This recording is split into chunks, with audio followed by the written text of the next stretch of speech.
Avast me hearties, lend an ear, and I'll spin ye a grim tale. One that don't start with the thrill of the open seas, nor the taste of freedom, but in the damp, stinking belly of a cursed beast. Aye, aside from the heave and the pitch of the ship, rocking like the sea herself be trying to drag her down. You might have thought you'd gone straight to Davy Jones' locker. Course, that'd be too damn easy, and wouldn't make for much of a tale, now would it? Nay, fate's dealt you a darker hand for the evil things you done, no doubt. Or maybe it's just a bit of bad luck that followed your fate, on account of the pillaging and murdering and swindling and such. But there'll be no judging here, we're no angels, mind ye. So let's press on. Here you find yourselves, the lot of you, stirring with the floor lurching beneath ye, and then you feel it, the iron, the cold iron gnawing at your wrists, the shackles bite, they call it, hard as old debts and twice as unforgiven.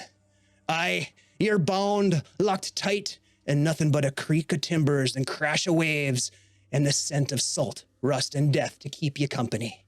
The chains that bind ye clang and clatter, while a wee bit of dim light casts shadows across the wet, mold-ridden hull. Pitched in the brig ye were, but why? Perhaps ye know what ye done, perhaps not. But it ain't no matter, 'cause here ye be all the same. Strain your ears, ye scallywags, and ye might catch more than just a pounding waves and creaking boards. You might hear the faint echo of footsteps, or the far-off cackle of something inhuman. But this place be no cradle of comfort, mind ye. Only a few meager souls rot here alongside ye.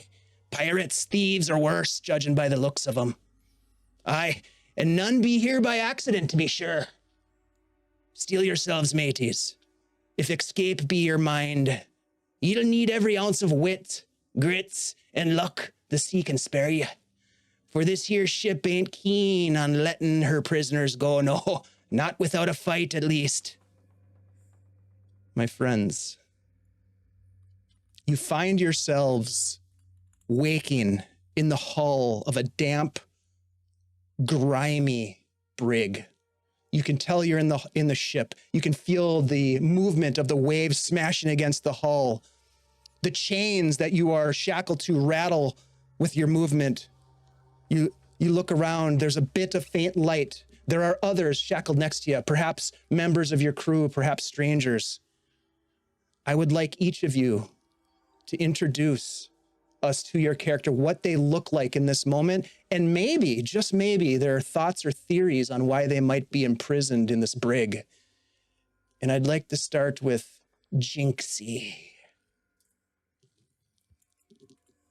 Well, Jinxie is 5'9". She has a very curvy build. She has pale skin. What stands out most is her striking pink hair and very bright, light blue eyes. She's wearing an outfit in varying shades of brown and burgundy tones, leather armor and weathered leather boots. And she's currently missing her beloved cavalier hat. She doesn't feel it on her head at the moment. It had a lovely feather from her pet hawk Nyx stuck in it, and she's rather upset. But not as upset as she is thinking about the fact that she's going to be blamed once again for the bad luck. See, everyone seems to think that bad luck follows Jinxie wherever she goes. She doesn't believe that. She just thinks that everyone else that is their own bad luck, not anything to do with her. But the reputation sticks.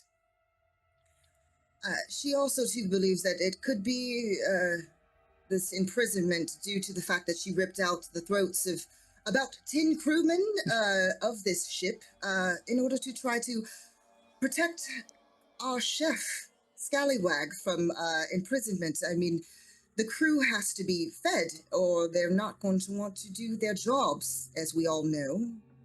Well-fed crew, harder workers.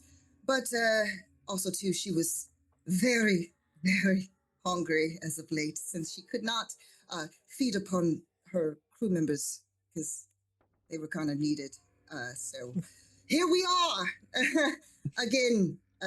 This is very reminiscent of days of old, where this happened to another crew that she was a part of before. She's got a bit of a That didn't end history. well. That didn't end well for them either. So we'll see how this goes. You know, it's interesting, Jinxie.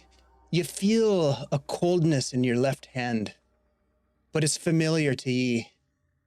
It's a coin of sorts, a coin that you've kept with you for a long, long time. And just when you're thinking about it, it slips from your hand and lands on the floor, the boards, the creaking, wet boards at your feet. What does it land on? Would be your Heads. luck. Remind me, is that good or bad? I would like for you to decide. That's terrible. It's terrible. It's very, very bad. Provide me, please, if you would, a d6 roll as your bad luck begins to seep into it. Everyone wants to blame it on me. It is not always my fault. Right? I'd like to believe it. Oh, it's a 1. As the coin hits the ground, it echoes louder than expected, and you hear a groan from the darkness. Unseen, but heard. We'll go next to the chef, shall we say, Gerard Scallywag Van Essen. Yeah, Gerard is wearing quite nice clothing, actually. It's relatively nice. And he will move one of his shackled arms to adjust his bandana. Gerard is the ship's cook, but he is also a buccaneer. He's also the tattooed man. He has many, many tattoos. He scratches underneath the bandana at a recent tattoo that Cairo gave him of a bird with its wings stretched across his forehead, and shuffles around and looks up, and he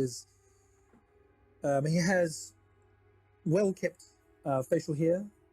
He has scars and cuts all over his hands from working in the kitchen, and he tries to shuffle one of his boots to try and pick up the coin that Jinxie dropped to try and, doesn't want it to roll too far away. And yeah, he'll just look up and just kind of like, I was not the only one that heard the noise, yes? That wasn't just my stomach, no? Unfortunately not, friend. Well, I guess here we go again. Oh boy. Gerard, give me an agility test, please. Cool. That's a -2. I'm sure it'll be fine. 11 all up. Okay, the coin kind of rolls past your foot as you try to kick it, and it just kind of keeps rolling. You kind of give it a little bit of a extra momentum, and it rolls just out of sight into the darkness. No.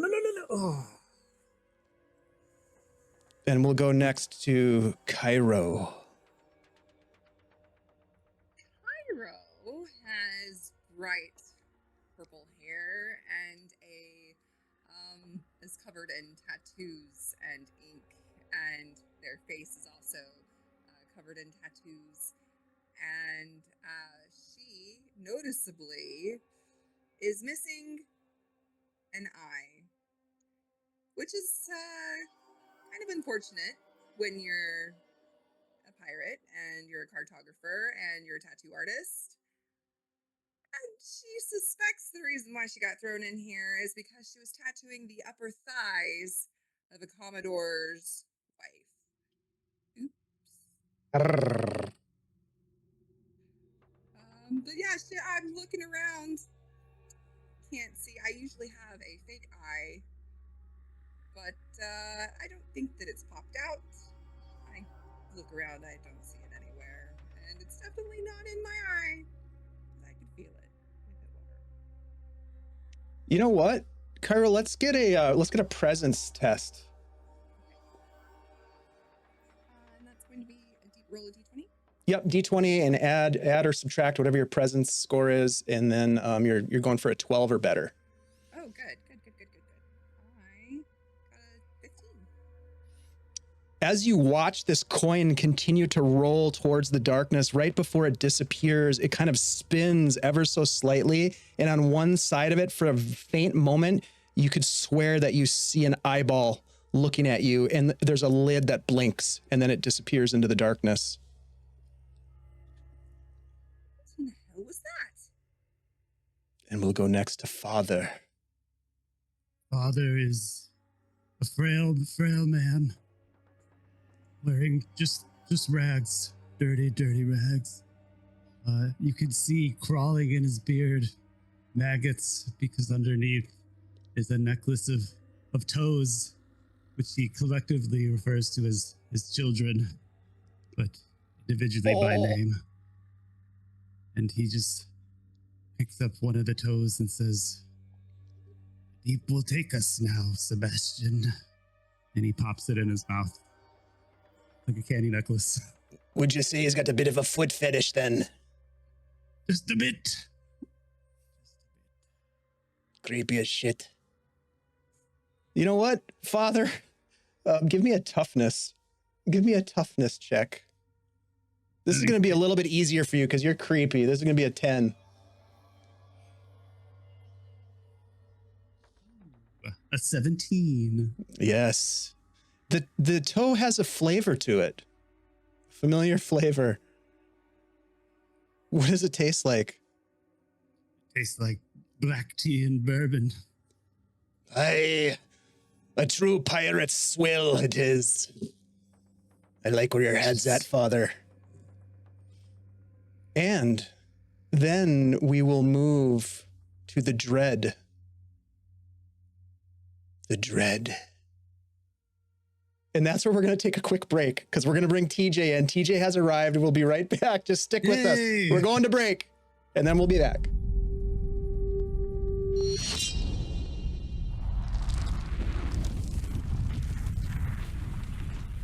All right. Well, welcome back, everybody. That was a very important break, because we found our missing crew member. TJ, welcome to the stream. Very much appreciate you being here. Just if people may, for some reason, not know who you are, maybe do a quick personal introduction if you'd like. Sure. I'm TJ Storm. I am an actor. I am also a performance capture actor. I played Colossus, Godzilla, Groot, Baby Groot, Teenage Groot, Iron Man, Black Panther, all kinds of fun stuff. And I love to role play, and I get to be here with these wonderful people tonight. Well, we are very happy to have you and glad you could make it. We have just gone around the brig, and we have each of us gone and told a little bit about what we look like as we're hanging there in shackles, and a little bit of maybe a theory or a reason why we believe that we have been imprisoned in this place. So if you would like to do that the same, please do. I do not know why I am here. I still wear my reds on top of my reds. My shirt is red, my jacket is red, my pants and boots, they too are red. Perhaps it is part of the crew's blood that I shed upon my own clothing. But perhaps not, for as to the reason I am here. But I am excellent with my cutlass and rapier, and I am prepared to defend my friends if I need to. It is said that I have two sides to me. Some say in the learned world that I am bipolar.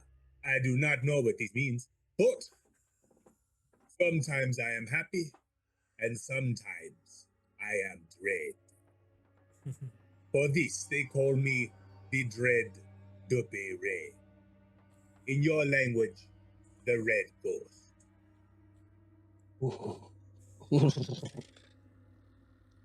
As you look around in this brig, you see the cold iron chains that bind you to the wall, of course, rattling at the slightest movement if you struggle a bit or shift your weight. There's a dim flickering sconce across the room that kind of barely cuts through the darkness, but gives enough of a light that it casts shadows along the damp, mold-streaked walls of this brig. The air reeks of salt and rust and decay, filling your lungs with sort of a sour and almost singeing feel. Against the far wall, in the direction of maybe where you heard the strange movements in the darkness after the fateful coin hit the floor, there's just the silhouette of an individual sitting on the floor against the wall. A gaunt figure, frail, arms up as if they too are shackled against the wall. My friends, what are you going to do to get out of your predicament? Holy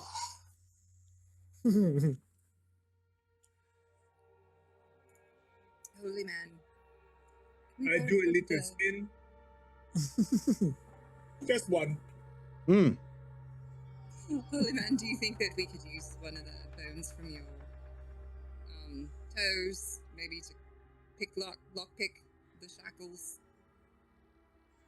Let me confer with my children. We'll give it right back. We just need to use it for just a minute. Jonathan says yes. And I'll I don't know. Yeah, take it in my mouth and then spit it out over to you. I didn't say I wanted to be the one that did it. Yeah. Do you want to try to catch it or do you want it to hit the floor? Yep. We'll try to catch it. All right, let's do it. Let's do an agility check as you try to catch it. And then you hear a voice from the darkness as you hear the chains kind of shift across the room. Oh, that'll never work. Yeah, that's an 8. It just kind of hits you and it, probably like in the torso somewhere and just rolls down to your feet. And now it's down by your foot. And you look at it, it's kind of next to your own toes. And it happens to be painted with a nice pink, although chipped nail polish. I think I knew her. Jinxie just lets out a whistle. Is there an opening? You said there was moonlight, or was it sunlight that was? There's just the faint light being given off by a sconce that's burning on the far wall. And as your eyes adjust, you can see that there's an individual there. As you look around, you do not see any doors or portholes or anything. She still lets out that whistle. It's a very distinct one that only one particular creature would be able to identify. Very cool. Not similar to your whistle, but a whistle nonetheless comes from the individual that is off in the darkness, just whistling back at you. Stranger in the darkness, you have a better idea? Is your soul filled with the darkness of the deep? Indeed it is. Deep, dark and deep. I've been here as long as I can remember, longer than you have, although I don't remember when you arrived. I've been here for many, many years. He just kind of looks at you. Are you also one of the undead? Define undead. I mean, some of us are partially undead, some of us are fully undead, others are a quarter to an eighth undead, I suppose. Look, I didn't think about things in that way. Dead as a doornail, but for some reason still able to be animated and move around and such. Oh, but yes, I can move. And he just kind of shakes the chains. Ching, ching, and they sort of rattle as he hangs there. You too drink of blood. Blood? I prefer rum. Or a bit of ash. Well, if you happen to tell us how we could possibly get out of this predicament, I do have a fine bottle of rum that I can gift you. This predicament. You'll get out of it when it allows you to leave, I suppose. I mean, this vessel, it ain't just a ship. No, not really. She's a beast dressed in wood and iron, kept alive by dark magics, and then hunger that go deeper than the sea. The shifts, changes in its bones. Try not to linger in one spot too long, or you'll find walls that weren't there before. And with that, I will spin again. I'm seeking to put pressure on the shackles, especially at the points of the wall, by creating a great tension in the rolling of the chains. Are we bound next to each other, or are we? Yeah, generally sort of like on the same wall, sort of all sort of facing towards this other individual. Hmm. Dread. I think Gerard's gonna, looking over and seeing what Dread's doing, Gerard's going to try and get his feet against the wall and try and like leverage to try and pull it off through the wood, I guess. Okay. Yeah, give us a strength check. Red too. Sweet. Since I think Red said that you were pulling on your chains. Yeah, are you trying to break them, Dread? You're gonna try to bust the chains? Yes, I'm trying to use their own material strength against them. I love it. Yeah, go ahead also and give me a strength check. So it's a D20 and then add whatever your bonus or whatever your bonus is, whether it's positive or negative. 17 plus 2 is 19. 19, 15 for Gerard as well. Yeah, you snap the chains. And the shackles are still around both of your wrists as you snap them right Just like, off of the wall. Yeah, it snaps and hits him in the back of the head. Okay, didn't think about that very much. Oh. I will immediately wrap my chains around the closest person next to me and pull, hopefully with their help. Mm-hmm. I will also help you. All right. Yes. With plan, that Dred. extra help and the strength of both of you working, you're able to pull the other individuals free. Who are you pulling? All three of them free from the wall? If that is okay, yes, I would like to do this. 100%. You can free your companions from their bondage. All of you still have the shackles around your wrists and bits of chain that where it broke, maybe dangling from that, almost like a marionette sort of vibe to it. And the individual on the floor just kind of laughs. And she said it could be done. You're wrong. Well, you've made your first step for sure. But escaping that ship will take much more than that. You must head up, always up. The lower decks here are a grave. And you look around, and that's when you notice like there are other individuals in various states of decay that are laying around the floor of this brig. What is the name of this ship? The name of this here vessel is the Black Leviathan. And he just pauses for dramatic effect.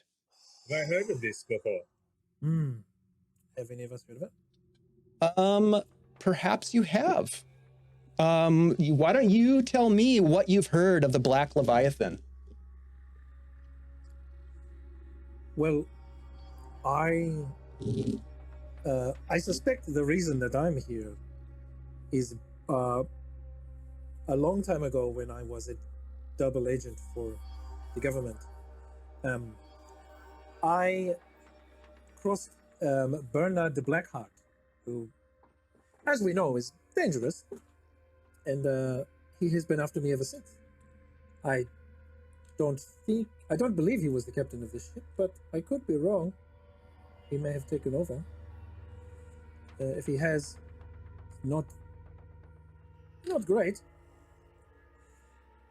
How about the rest of you? Have any of the rest of you heard of the Black Leviathan? And if so, what have you heard? Scriptures say that it is the ship that takes you to meet or make her the one true God beneath the waves. That's what I have heard. Father, yes. I do not like the sound of this. People have seen a ship in the distance, but it has no name because it is so old. The words have worn off. They say that once you have seen it, one of your ship is lost. Every time one has seen it, a ship is lost in the storm or the fog. Every single time. And why? How did you get here? Man who is dead but not dead. Well, you ask a very important question, and I shall answer it, sir. But not before informing you that you have been granted a devil's luck from the chat. Dread. A devil's luck is something that you can use to re-roll any roll. You can use it to lower the difficulty challenge by 4 on a roll that you have to make. You can use it to deal maximum damage with an attack. And you can use it to reduce the damage made against you or neutralize a critical or a fumble, which is actually pretty handy too. So thank you, Hexeter, for the donation. I feel my mood shifting to better. Thank you, Hexeter. Can But I? you did not answer me. Who are you, man who is dead but not dead? Can I get close to him? I want to smell him to see if he smells dead. Yes, you can get close to him. He is currently on the wall opposite of where you were, still chained as though you were. And he does smell pungent, to be sure. He smells as though he has been buried 6 feet beneath the surface of the earth for years, though he looks to be relatively intact, which is strange. And he turns to you, Dread, and he says, I was once the first mate of the Black Leviathan, and I made the mistake of going up against the captain. A mutiny it was, led by myself and the cook, the bosun. It was failed, as you can guess. You should never go against a good bosun. I know from experience. I'm a great one. Well, He is a very good bosun. Yeah. the captain was merciless in her justice, and here I be, myself and my co-conspirators. What is this captain's name? I dare not say it, lest I bring down her curse upon me, but I shall whisper it in your ear if you'll only come close. I come as close as the chains will not allow him to bite me in the head. He doesn't make it. That's a good call. He doesn't make any sudden movements to you, but he says in a very low voice, Captain Greshka Draven. I turn to my friend the scallywag. Captain Greshka Draven. I will turn to Jinxie and say, Captain Brenda Grayson. Brenda Grayson. Very interesting name for a captain. What did he say, Jinxie? I didn't hear it. Brenda Grayson apparently is the captain's name. It's a very interesting name, to say the least. Cairo, do you know a Captain Brendan Fraser? I think I do. But it was a woman. It was a man, not a woman. Now, this doesn't make sense. You said the Black Leviathan, correct? We did. Now, my sire, the Captain Theodore Blackwell, told me about, well, I thought it was just a tall tale of this particular ship that's been around longer than the vampirates and himself.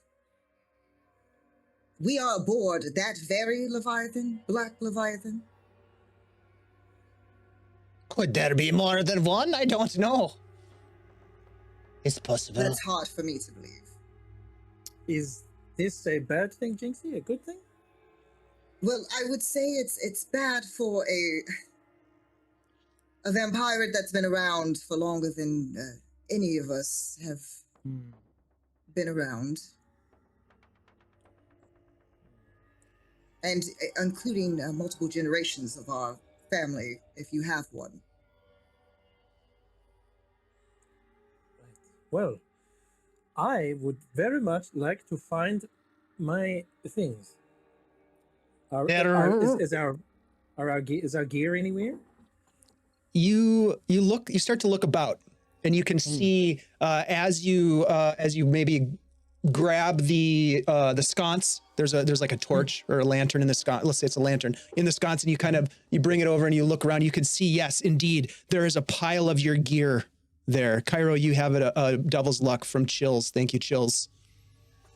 You find your gear. Each of you in turn finds the gear that you have on your character sheet. Jinxie also looks for the coin that rolled away. Yes. Okay. You find it. It is laying in a puddle of some sort of black ichor. She will pick it up and wipe it on her blouse to try to cleanse it, as it were. And she will stick it into one of her pockets. Jinxie, as you grab this coin off the floor and palm it before wiping it off, you palm it, you feel this burning sensation in the palm of your hand.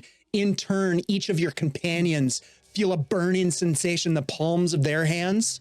And when Jinxie, you open your hand, the coin is there, you grab the coin, and there's a black spot on the center of your hand. Each of you looks at the burning sensation in your hand, and there is a black spot of necrosis that spreads across the palms and sends tendrils of darkness down your fingers. You've been cursed by the black spot. That's what it is. The captain's done it. Oh, that's what they all say. They've been telling me that for years. Tell me something else that I don't know. Well, the captain, you see, she's, well, long gone. Well, her mind anyways, but her body and her spirit remains. And it's a hungry thing, it is. Wants out just like you and me, but her price for freedom is steep. She be lurking somewheres, always lurking, she is. This is her ship. Is she not free on her own ship? None of us on this ship are free, lass. Not a single one. I will pick up Jinxie's musket and throw it to her. Be like, all right, Jinxie, everything on the sea should be free. So let's get out of here. All right. After a quick grab my flintlocks never full like Sweeney Todd moment. Yeah, after a quick like montage of like weapons and gear. Can we please take time? I think that was the sign that basically we're going to do, because I have a feeling that Scallywag and Jinxie have been through something very similar before. So shooting the chains off of aiming at the wrists of our companions, so that way we are not basically dealing with that chain situation and we are free. Yeah, absolutely. All right, this is great. So you do have limited ammunition, so we'll keep track of that, which is great. That's fine. Also, let's make some rolls to see if you don't miss and accidentally hit your friend. So who are you shooting? Just point the gun at your companions. Who are you shooting at I first? mean, it's not at your chest. It's at your wrist. I mean, there are vital organs, vital veins Father, there. you're supposed to pull it away from you. Put it over here. Yes, just stay steady. Stop moving. You seem to be moving right now. We're on a ship on the ocean. You know, I understand that, but the motion is a little bit more than just the ocean, if you know what I mean. All right, stay.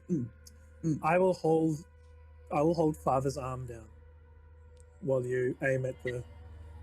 All right, give pray. me. Pray to the deep. Pray to the deep Please, as best you Lord. can. Lord beneath the waves. Let her miss. All right, give me a presence check, please, Jinxie. And because of your bad luck, the difficulty is going to be a 14 instead of a 12. Okay. Okay. And it's the D20 plus the ability. Plus your correct? presence. Yep. So that is a 21. Oh, yes. Well, indeed. You do blast that link opening and freeing your companion from one of their shackles. And they said I was cursed. The deep has blessed you. Hopefully your luck doesn't run dry for Cairo. Yes, would you like to continue, Jinxie? I knew you could do a Jinxie. I never doubted you from the start. Somehow I don't believe you. Your eyebrow does that thing when you're lying. I'm very well aware of your tell. No, I'm definitely not lying. Just please don't blast off my tattooing hand, please. And what is going? Fair. You are missing an eye, dear. And the musket just goes off when I say that. That's a 17. Yes. I don't like odd numbers. That's awful. That's terrible. Why would you do that? Cairo is freed as well. Oh, it's a prime number. Never mind. Not prime. It's not prime. It's fine. Odd numbers are right. great. As long as they're not prime. I was not aware you were into numerology, but here we are. All right. Who's next? Dread? I will get behind the pillar and put the chain around the pillar. Not in the Fair. face. That's fair. Yeah, that is probably a smarter choice. It's a good thing, my dear friend, because that was a 6. Oh no. All right, so you take a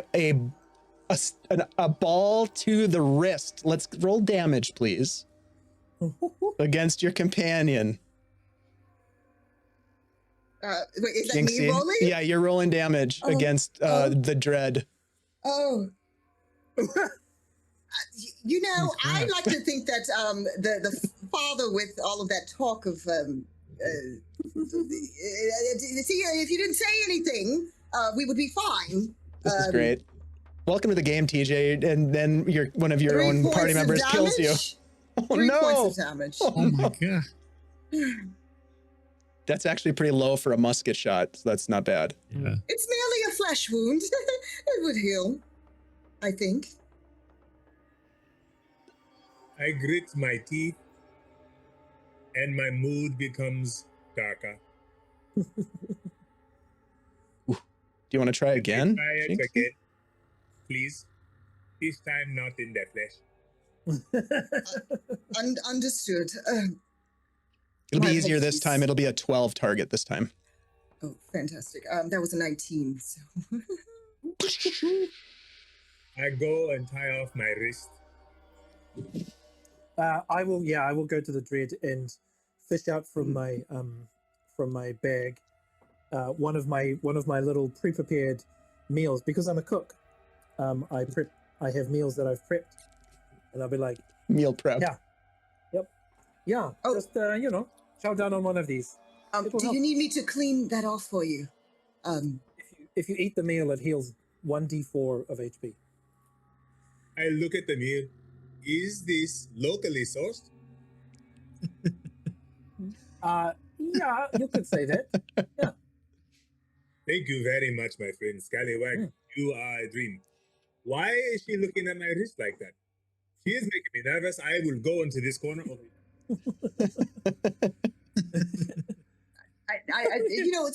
For sanitary reasons, we want to make sure that your wound is cleaned off properly. Just let me know. I'm here. It appears as though there's one of your party members left with shackles around their wrists. None other than the cook. All right, Well, Dixon, shall we do this? Of course, my friend.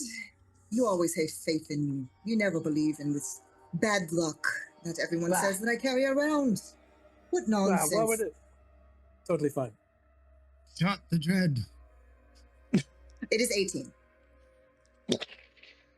The shot rings loud as you free yourself from the bondage, Gerard. All of you being free, look over at the individual. What about Ezra? How do you free Ezra then too?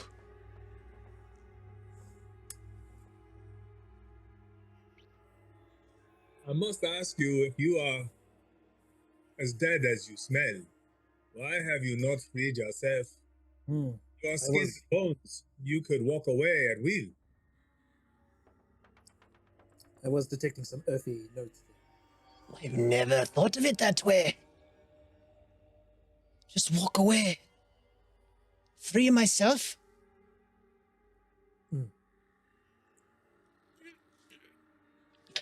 He pulls one wrist out and it just breaks his hand off. The hand falls on the ground and he just pulls it away at Stump. He's like, you were right. He pulls the other one and now he's just got Stump's. I'm free.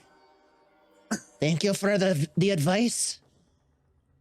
I am happy to help. Yeah, let me give you a hand. You could use 2 of them if you don't mind. Mhm. There's 2 right here. Perhaps a necklace like your companion has with the toes. Just sling it around me neck.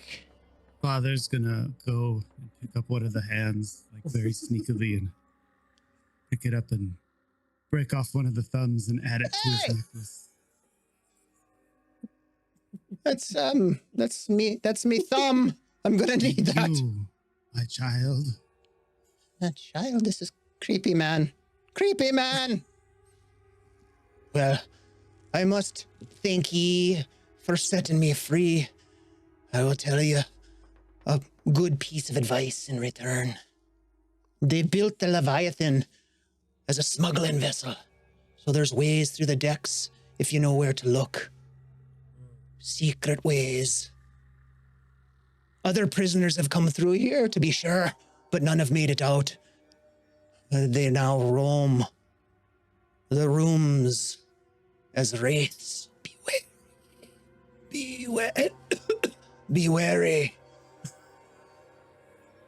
And then with one stump, he just kind of points, and you can see that there is what appears to be a door that has apparated out of nowhere. Hmm. Was that there before? Because I don't remember it. No, it most certainly was not. No, I don't remember seeing it. I rub my one good eye. I'm like, Lord has blessed us with passage. Father opens the door. Wait, Father. Father, why don't we let our friend go through said door for reasons? you've been here longer.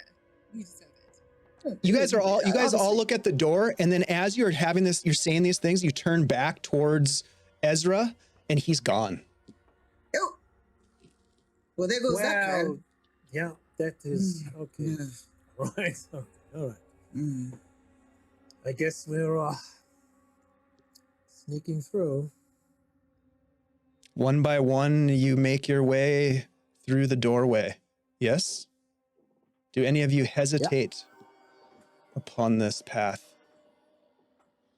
Well, then you step I'm going. into the darkness.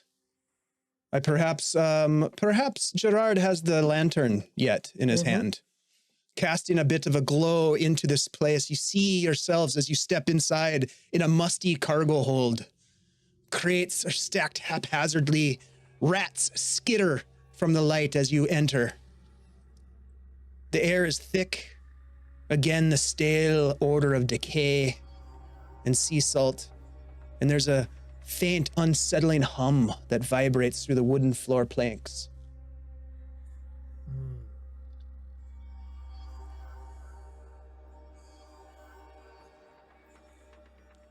Yeah, well, I guess we head this. Can anyone else feel that? I am looking for rats. I have never been in a cargo hold without a good number of rats. Are there some here? There are many rats that are trying to escape the light that's being cast from Gerard's lantern, but there are many rats. You can hear them skittering and squeaking as they try to escape behind crates. This makes me feel better. It's interesting. The room itself is deceiving because you can only see what's illuminated by the lantern light, but there are these stacks of just crazily placed crates that look as though they could topple over at any time, and how they're still standing with the sloshing and the sway and the listing of the ship. It's unfathomable how that might be taking place, but there are nonetheless crates and cargo of all kinds that lay about.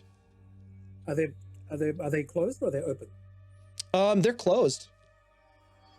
Can we try and open one? Absolutely, you can try and open one. Mm. Yeah, you go over to one, and how do you open it? How do I open it? Yeah, does anybody have a blade or a knife?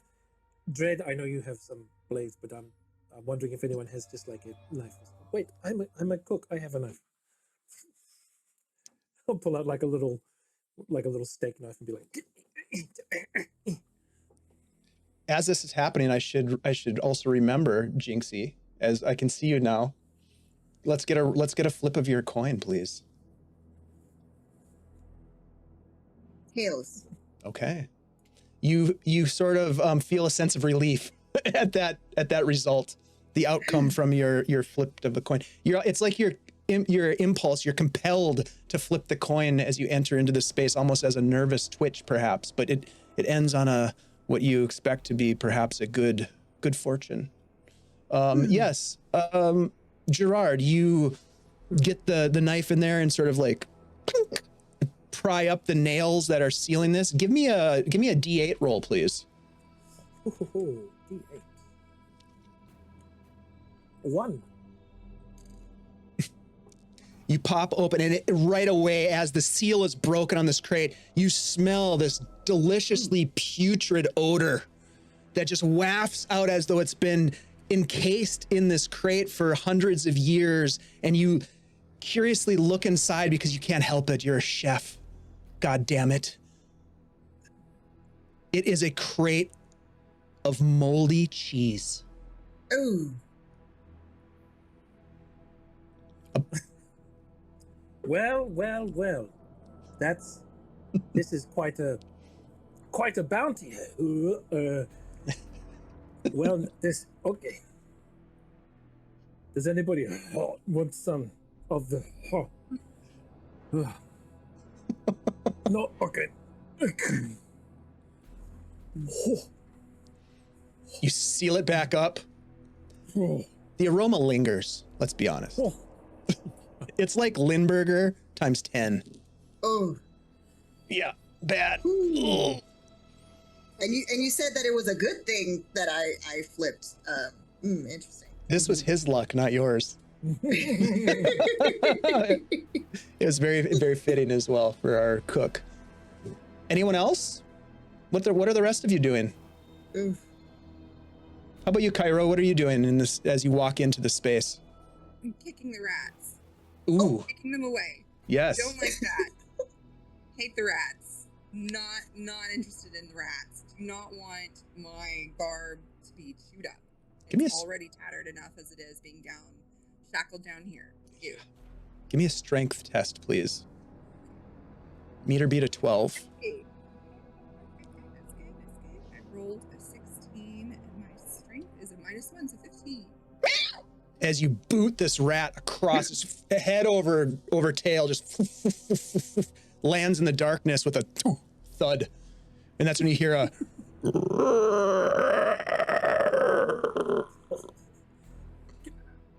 just quickly, Dave. Yeah. Just because I just checked, can I actually go back to the cheese? Yeah. Of course you can. I have a clay jar, and I want to dump out the ashes that were in it and put some cheese in there. This cheese is more valuable than ash, is what you're saying to you at this time. Yeah. I'm gonna be honest. I didn't know the person whose ashes were in the urn, so I'm just. I love it. Give me a toughness check, please. And this is a DR10. Oh, okay. Yeah, I've got +2 to toughness. Oh, 18. Yeah, Oh. yeah. You can feel what you haven't eaten in a while, but there's something down there, and you can feel it kind of coming up. But then you stuff it back down. Yeah, that moment of like. Wow. Oh, yeah. Okay. Should I even ask why you put that in? Never mind. So you're collecting cheese. Oh. Cairo is booting rats. Something has sort of like awakened, we shall say, in the darkness. What is Father doing right now? Must continue forward. Enough with your unholy cheese.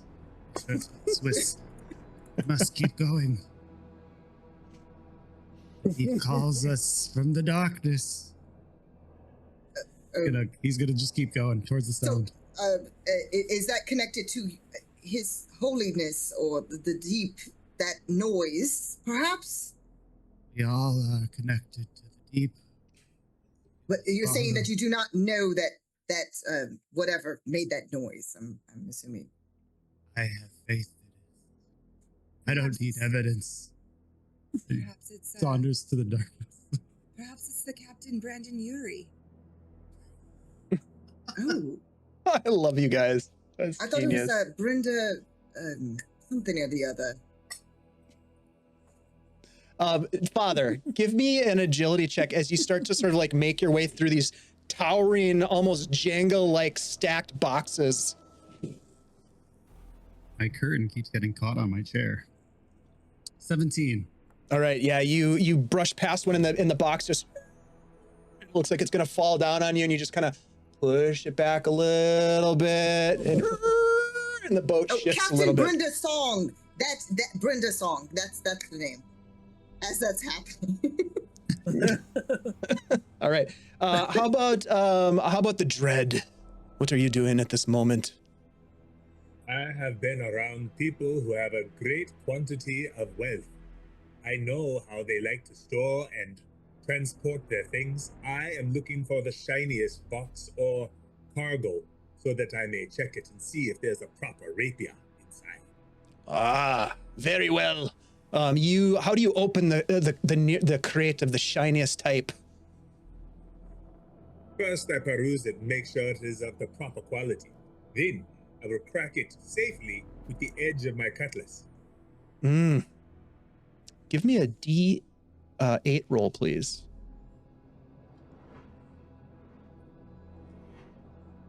8. Ooh, okay. It's a beautiful, beautiful wooden case.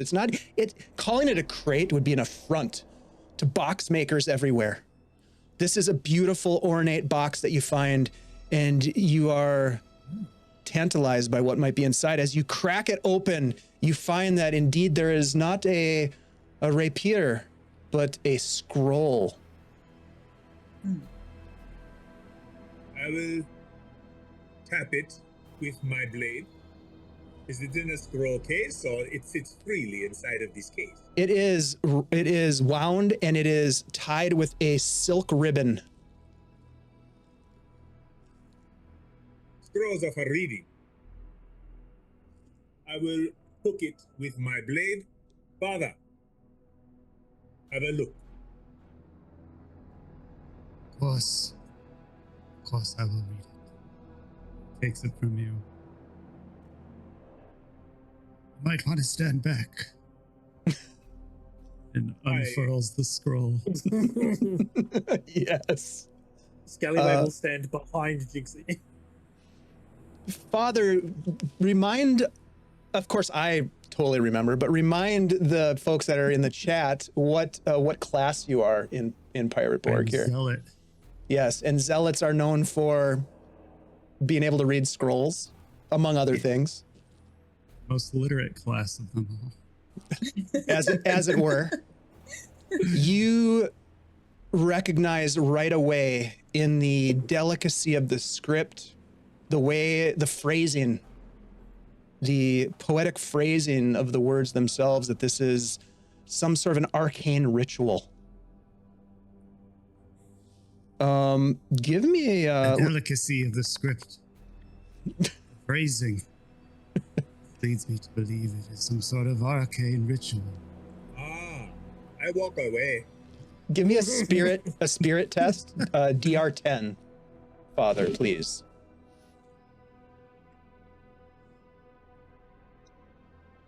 And thank you to everyone who has been donating to the fundraiser so far today. We are over the $2,000 mark, you guys. $2,500 is our goal. We could get there tonight. I'm just saying. Thank you, everybody. What did you roll, Alex? I got an 8. Not great. Okay. Yeah, you're not sure what it is, but you realize that this is great. This is even better than knowing. This is a scroll that you're not exactly sure what it does. Someone else could take a look at it though if they would like. Cairo, you are dressed like you can read. Yeah, as the cartographer and probably the only other person on our crew that can possibly read. Oh, lovely. I don't know, maybe not. I could be wrong. I can look. I also can read pictures. So Oh, recipes. yeah, which are pictures. Mm-hmm. Okay. Very good pictures. Thank you. What was the roll This is going to be a spirit roll. Mm-hmm. You got this. 4? You don't got this. Nope. It's not Yep. a prime number. Yep, that's true. It's unclear, but it is so beautiful. It's almost like it's written with like a silver ink, or an ink that was infused with silver shavings.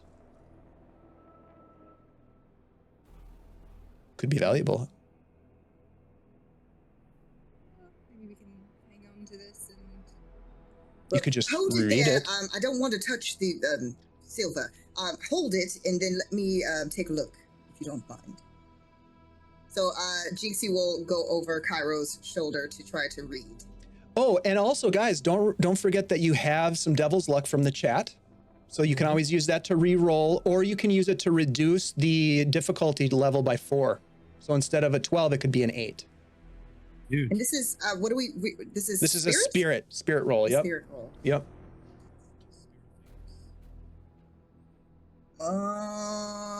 It's 11. Do you want to use your one of your devil's luck? Do you have devil's luck? Yes, but I want to save that for later. Okay. Maybe all right. not use it on reading. Come on.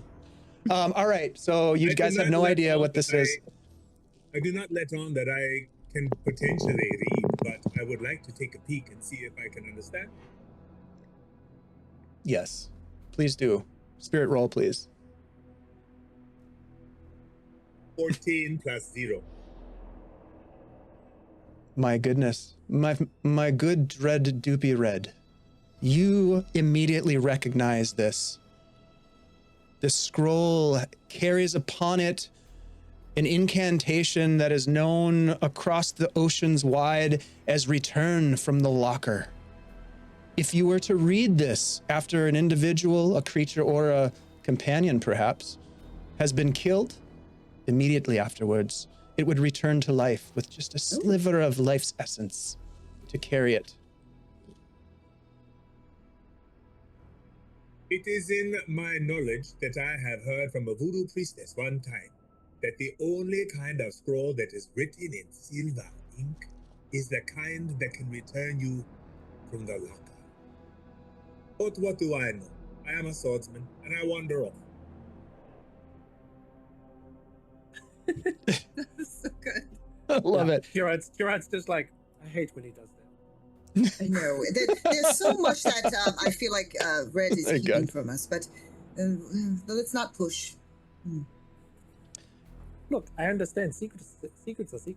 It's fine. That's why I said we don't push. We let people share in the circle after dinner sometimes, and that's when people open up over rum and good eats and things. Mm-hmm. Speaking of which, I crack open my snack pack, which the scallywag has given to me, and I pop out a Twinkie. As you pop that beautiful morsel into your mouth, feeling, I would think, pretty satisfied with your ability to interpret the scroll, you pop the snack, the Scooby snack, as it were, as you're walking sort of away, proud. And that's when you look over as it goes into your mouth, your eyes go wide as you see these 2 skeletons rise from the darkness. their rusted and crumpled scimitars in their hands as they come towards you, their cutlasses, as they come towards you and get ready to attack from the darkness. And I think that, my friends, is where we will take a quick break because we're halfway through the session already. I can't believe it. But we will take a 5-minute break. We'll come back. You guys, I'm having so much fun. You guys are amazing. I love listening to you role play this. And thanks to the chat for helping us. We are over $2,000 in our fundraiser. We can get to 25. We're not afraid to bump up the goal, guys. Seriously, we'll bump it. We'll bump it. And we'll be right back. So thank you all, everybody, for being here.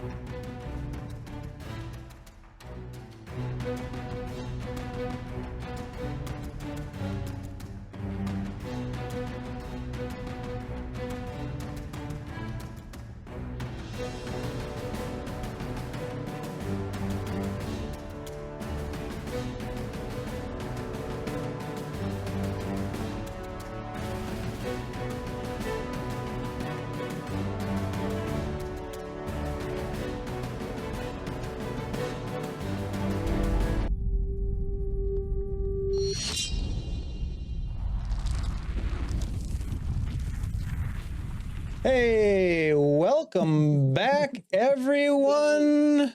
There she blows. Hey, everybody. How's it going? Welcome back. We are playing games, and we are raising money for World Central Kitchen, a fantastic organization that believes that food is a human right. Go figure. I mean, that is one hell of a core belief, and we share it, and we're here with you all trying to support their efforts. So if you have the means, please consider supporting this effort. We are at just over $2,000, closing in on our $2,500 goal. And if you're not able to donate at this time, hey, totally cool. Share the link around with your social networks, with your family, with your friends. There's some people out there who probably really want to donate to a cause like this, especially now, and they just don't know about it yet. So help spread the word. This is a fantastic organization. World Central Kitchen does some great work.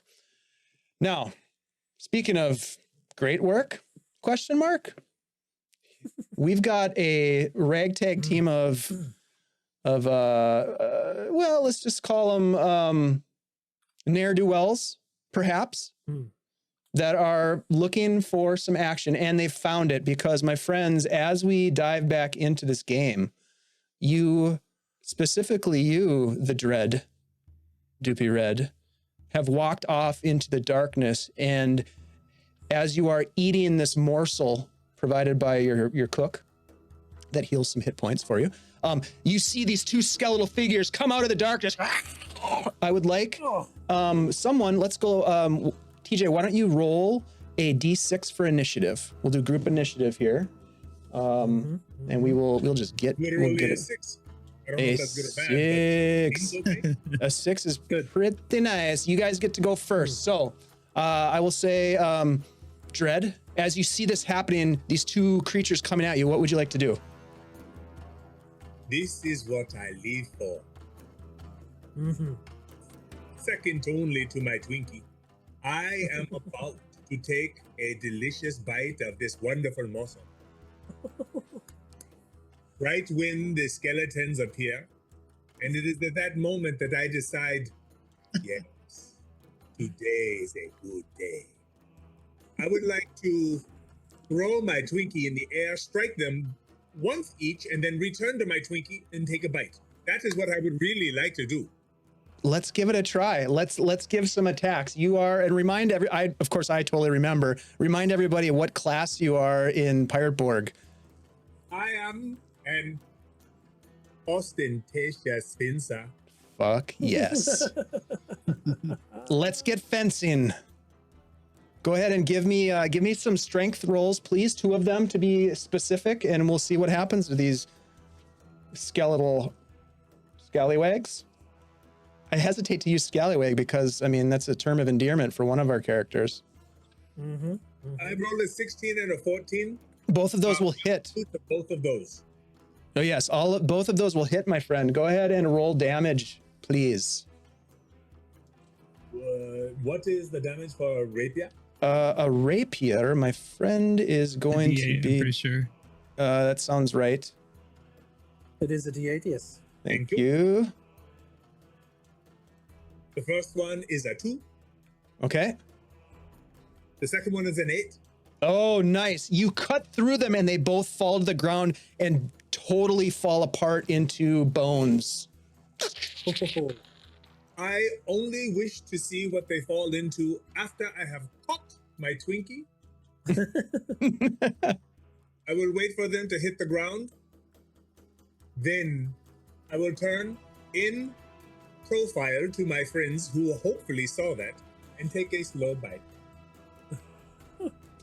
Oh my God, I'm so hungry right now.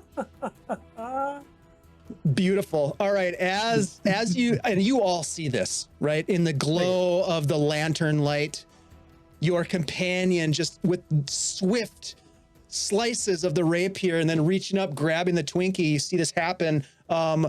Let's go to Father next. Father, what are you doing? Are they dead? Are they gone? They're on the ground in a pile of bones. Oh. Hobble on over to the pile of bones. Kneel down, searching through the pile. One of these is the toe bone. Oh, yes, they have toes. Indeed, they do. And it's not hard for you to find them, being a connoisseur, as it were. And you start to gather them. As the rest of you watch Father gathering toe bones off the ground and the dread Doopy Red eating a delicious looking Twinkie that I'm super jealous for, you look up and you see this strange pillar. The glint of skulls and bones that comprise its perhaps 6 feet of height, rib bones and others sticking out in various strange angles, bound together by some unholy force. You watch as 2 more of these skeletons pull themselves from the pillar and come towards you. It's still your initiative. Father and the Dread have gone. Cairo, what would you like to do?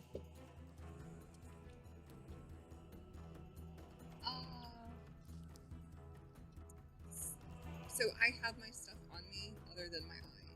Yes, Everything else is on indeed. me. Okay, I just wanted to make sure. So I've got a belaying pin for some reason. Of course. Rock climbing. Belay I mean, on. it goes for the ship and tying the ship down, but yeah. Makes sense. I would like to shove it in one of their eye sockets because jealousy, but I also see they don't have. Do they have eyes? They don't have eyes. They have Okay. hollow sockets. Perfect. I want Give- to stick it in there and try to pop their skull off. I love it. Give me a strength roll for your melee attack with this belaying pin. Oh, nice. Okay, that's a 12 on the die. On Yeah, the, that works. Yeah, roll damage. That hits. You jam it inside their socket. That is a 3. Yeah, and you pop the head right off the neck. Do you want to do anything with the skull? Yeah, I want to I want to take it and then chuck it at the other one. I know that would damage it. Do another action. You know what? I would Rule take it- I would of chuck it, I'd take it cool. off and then- Give me a presence roll. Okay. It just replaces its head. Yeah. That's a 2. Okay, you throw it and it smashes against this pillar. It shatters into 1,000 bone fragments that fall to the ground. And as you look at the spot that you hit, there's a skull that's sort of half jutting out from the pillar. This thing's made of bones and skulls, right? And it's sort of jutting out, and you can see that there's an eyeball that just turns towards you. Is it my eyeball? Maybe. It looks fucking familiar. That's all I'm saying. Jinxie, what are you doing? Well, Red can't be the only one showing such class. She has her musket and she takes aim at the center of this pillar. Mm. And she gives a wink over to Dread and fires a shot. All right. Yeah. Roll a presence check. Will do. Target is a 12. Just pretend it's Dread's arm. That is an 18. It hits. Roll damage, please. Jinx never misses. That's not wrong. That is going to be 8 points of damage. If that's the case, though, Jinx, and you say that out loud, I'm thinking the Dread would be like, wait, you never missed. Did you shoot me on purpose? Yeah, it was intentional. Mm. She was 8 hungry. damage, you say? Yes. Okay. All right. You take the shot. You do have to reload your musket now. You've fired the musket, right? Yes. But you do It massive is damage. 1 round. Yep, because you are a Buccaneer. I have a crack shot. Crack Buccaneer. shot. Yes, you are. Indeed, you are. Quack shot. Quack. Crack. Quack. Kraken. Crack shot. The pillar shatters. Parts of it flying into the darkness around. You can hear coming from it as it writhes in pain, so to speak. That brings us to Gerard. Yeah. I think Gerard was also looking at the pillar and sees what Jinxie did. Basically, and it's just like, great minds think alike. And he's just gonna spin out both of his flintlock pistols and just be like, try and shoot it. All right. Yep. Give us a presence check, please, for each of those Excellent. shots. Sweet. Still got the lantern, so he puts it in his mouth and he's like, Love it. Quack shot, first one McDuck. first one is a 19, Awesome. and Hits. the next one is a 16. Okay, both of those hit. Please roll damage. Let's see, that's 7 damage for the first gun and 3 damage for the next one. Okay. 10 Yeah. damage all up. This pillar shatters again, parts of it flying off into the darkness. You can see it sort of like, it seems to be falling apart, but still somehow stands as it's the pillar's turn. Excellent. He's just like, Cairo, please give me a D6 roll. Is it the pillar's turn? It's What? the pillar's turn. Wait a minute. Wait a That's the minute. that one. Okay. All right. So, Oh, remember, you've got a devil's luck. I mean, if you want to use your devil's luck, you could re-roll it. I don't know why you would. Let's see what happens. Yeah, Let's see I what think- happens. Did I have my eye? Yep. Here's what happens, Cairo, and this might come as a shock to you, but a skeletal arm reaches out from the pillar, grabs the skull that has the eye inside of its socket, pulls it off the pillar, and throws it at you. Give me a defense roll, please. It is a agility check. Okay, Agility trying to catch test. that. I'm trying to catch that. Agility. That Yep, is what, 12 is your target. 19. Yeah, it throws this skull at you, and you reach up and grab it and hold on to it, and you look at it, and it just kind of looks at you. You look at it. You make eye contact. It's sort of like, it's one of those moments when you feel reunited. Hello, friend. Good to see you again. And that brings us to the 2 skeletons that had emerged from this thing, as they are going to come over to, let's do this. Jinxie, give me a D10 roll, please, if you don't mind.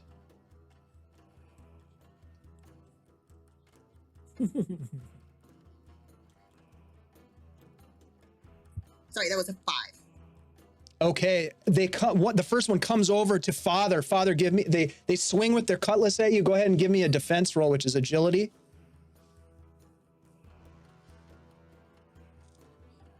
6. Roll a D4, please, Father. I'm sure you'll be fine. You'll be Yeah. fine. Everything's 3. fine.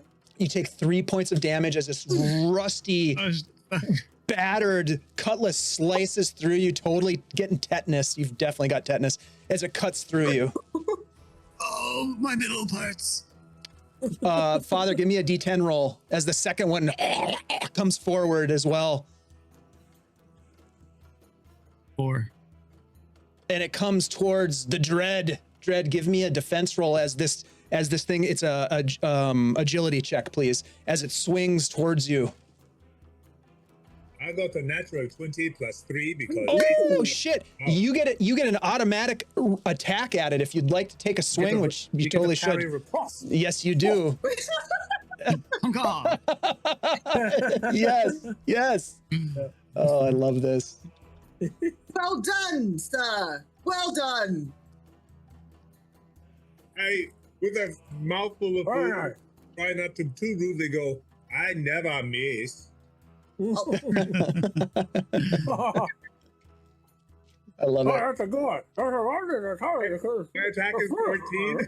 14 hits. Yeah. Go ahead and roll damage against this guy.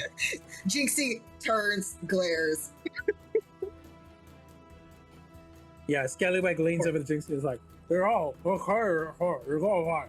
I know.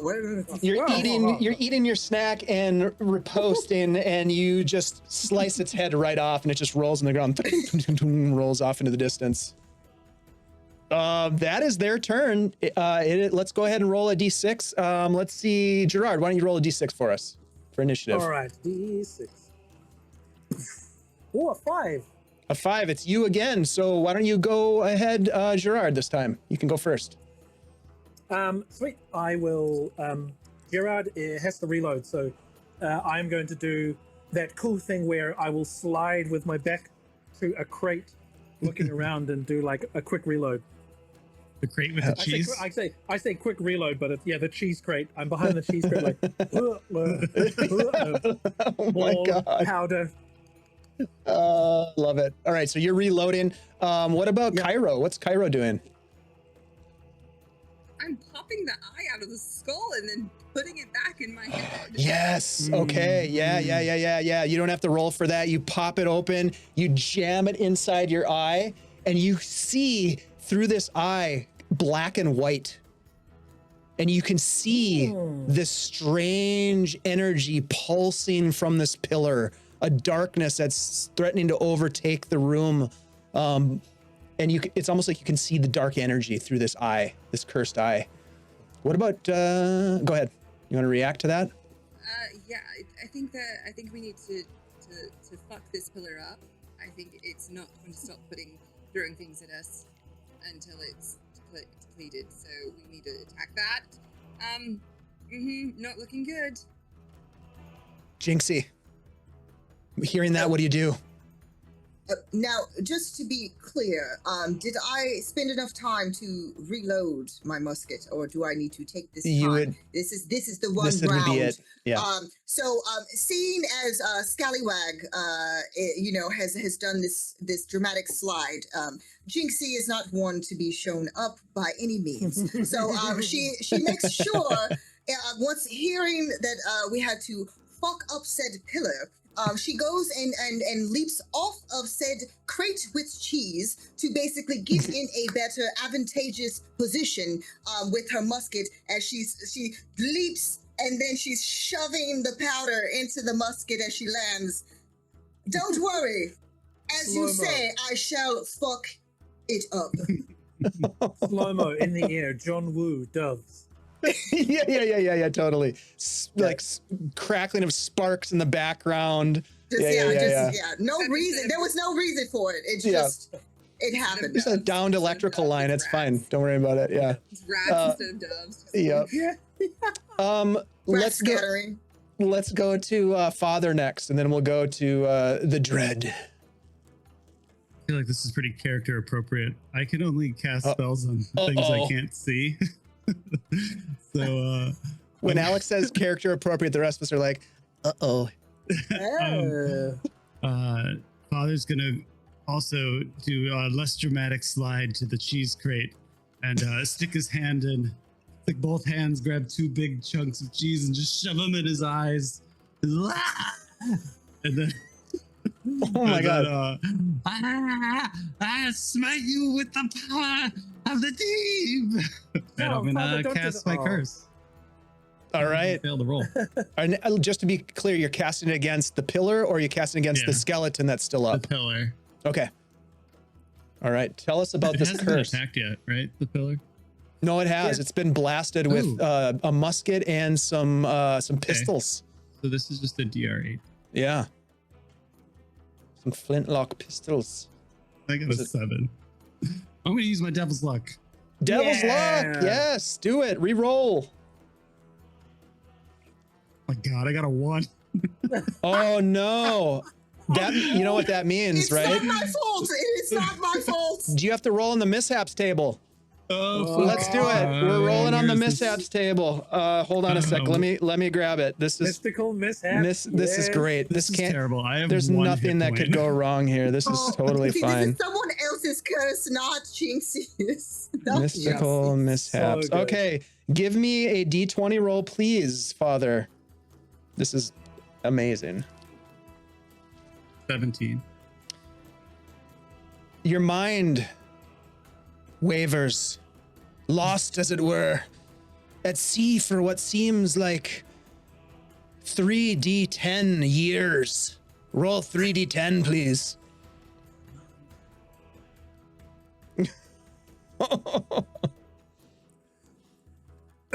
Sure, you'll be fine. Amazing. This is like Wild Amazing. Magic, the Fireball version. It's Yeah. so good. 19. How old is Father to begin with?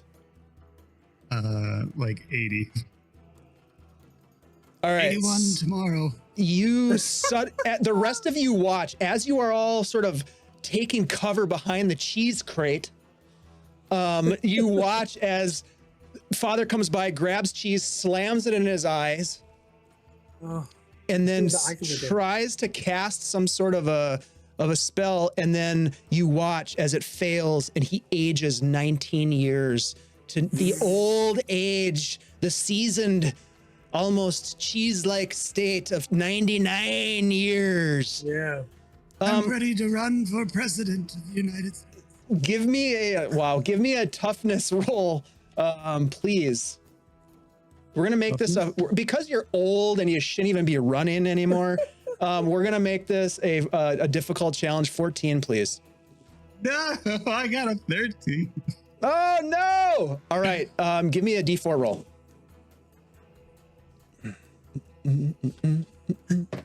This is really good. A 4.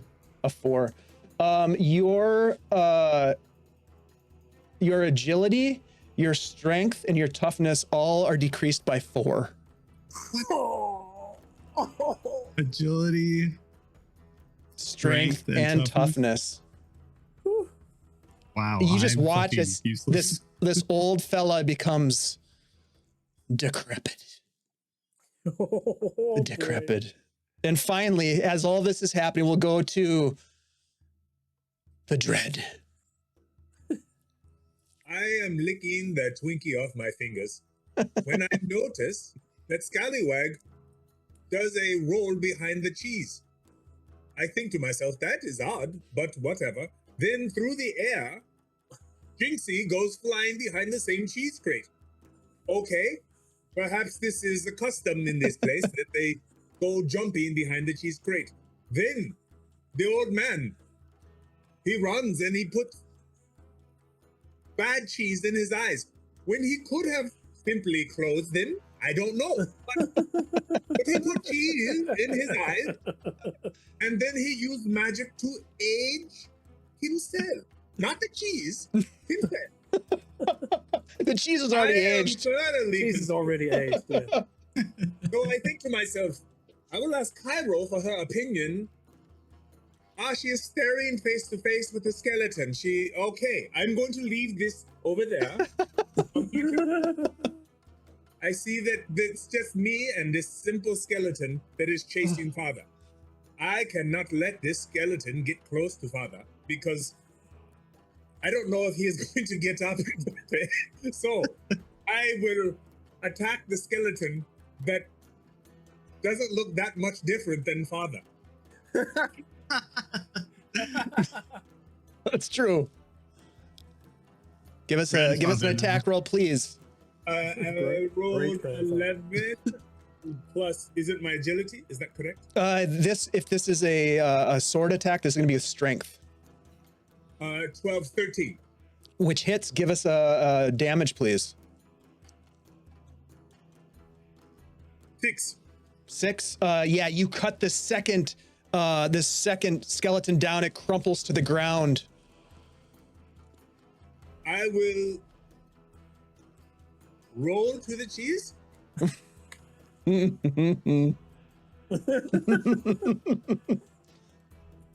ninja roll over to the cheese. Very. Excellent. Scallywag's gonna look at everyone and then like look at Father and then look back and be like, "This is why bad cheese is bad. Don't put it in your eyes."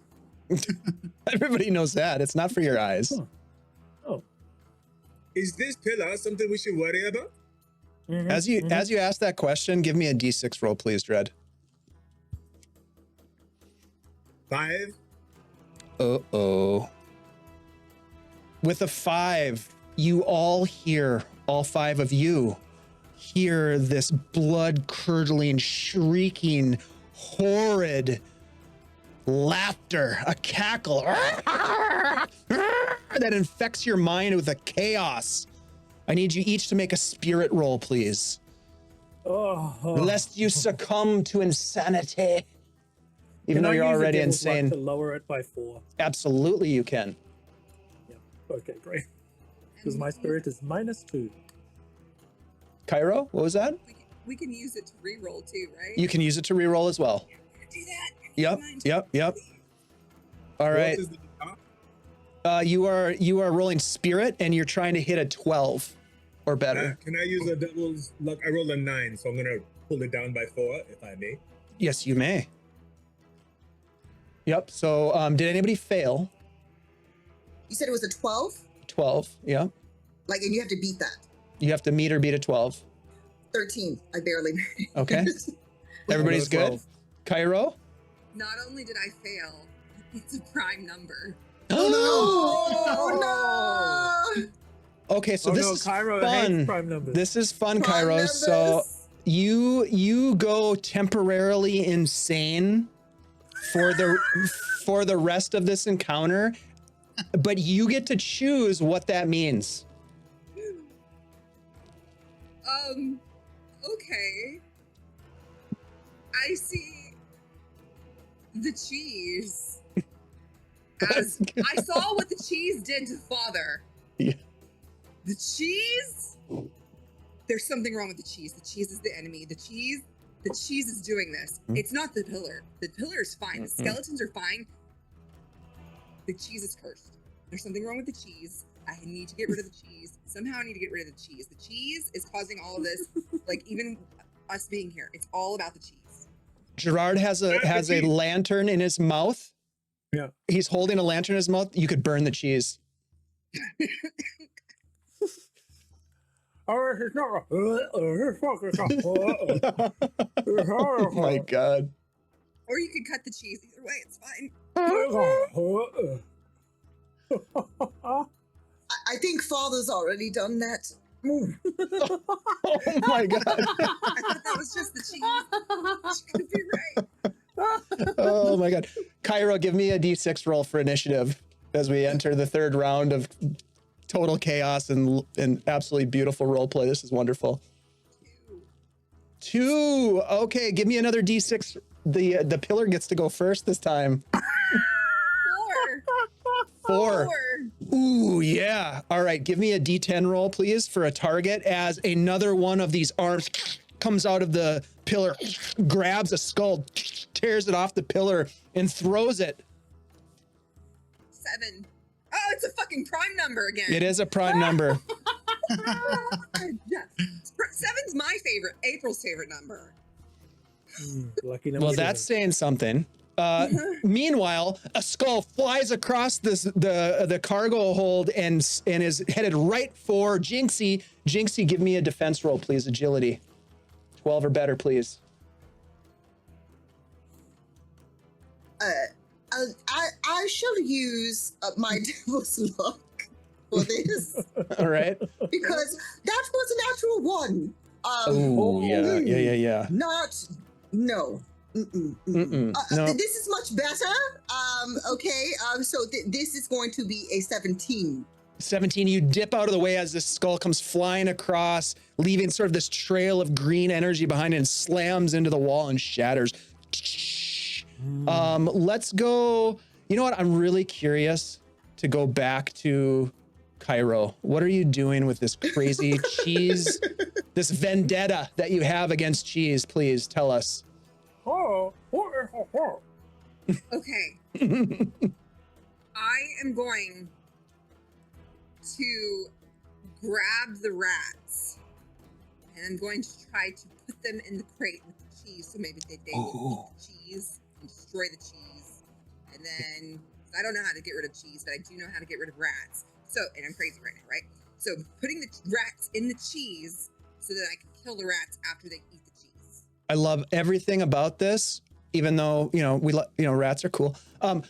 Go ahead and roll an agility test as you reach down and try to grab rats by the scruff as they're just like scouring about. For some reason, they're all over the place suddenly. Oh, that's just a 12. That's exactly a 12. That's exactly what you need. You reach down and grab 2 rats and pull them up and look at them. They look at you. You throw them into the box, and they're probably the happiest rats in the ship, honestly. I mean, this is good for them. This is really good. For now. Yeah, right. They don't know what's coming. The skeletons at this point are just like, what the fuck is happening here? Who are these people? Speaking of which, let's go to Father. Father, how are you feeling, buddy?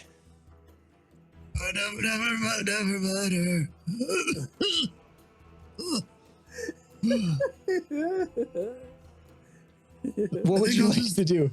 I think I'll lay here and say a quick prayer. Do you still have cheese on your face? Always. Good to know.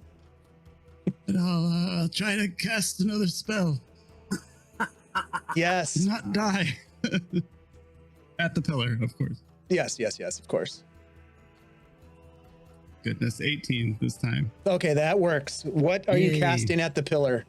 I'm going to curse it. The curse of the deep.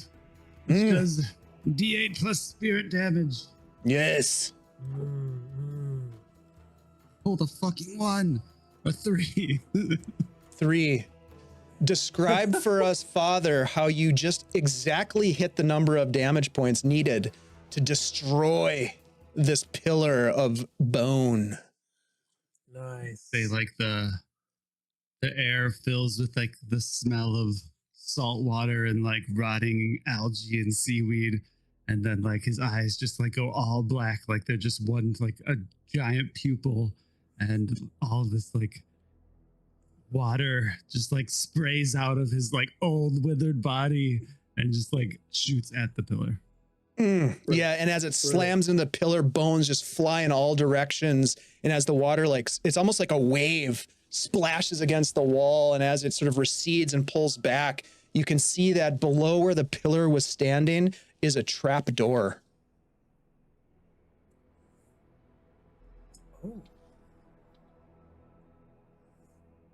All is silent aside from the rats inside this box just going to frickin' town on this cheese.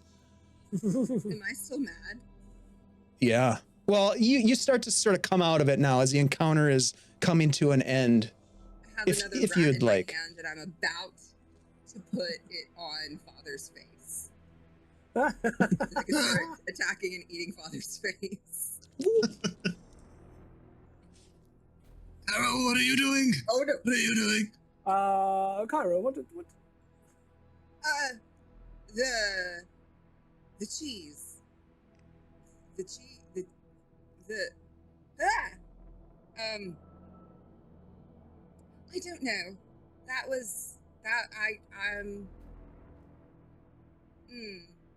I think we should definitely get away from this cheese. Yeah. It's cursed cheese for sure. Don't put it in your eyes, he says, laying on the ground. I don't think that was anyone's idea except yours, Father. Never put cheese in the eyes. No. In retrospect, looking back 19 years, it was a bad idea. Could someone help an old man up? Of course. Come here. Jinxie will try to pick up Father like a baby Because he looks so frail, especially after, like, for a moment, Jinxie thought that father died after casting that spell because the eyes went black. So Jinxie, for a second, thought that they were going to have to do like a whole funeral preparation.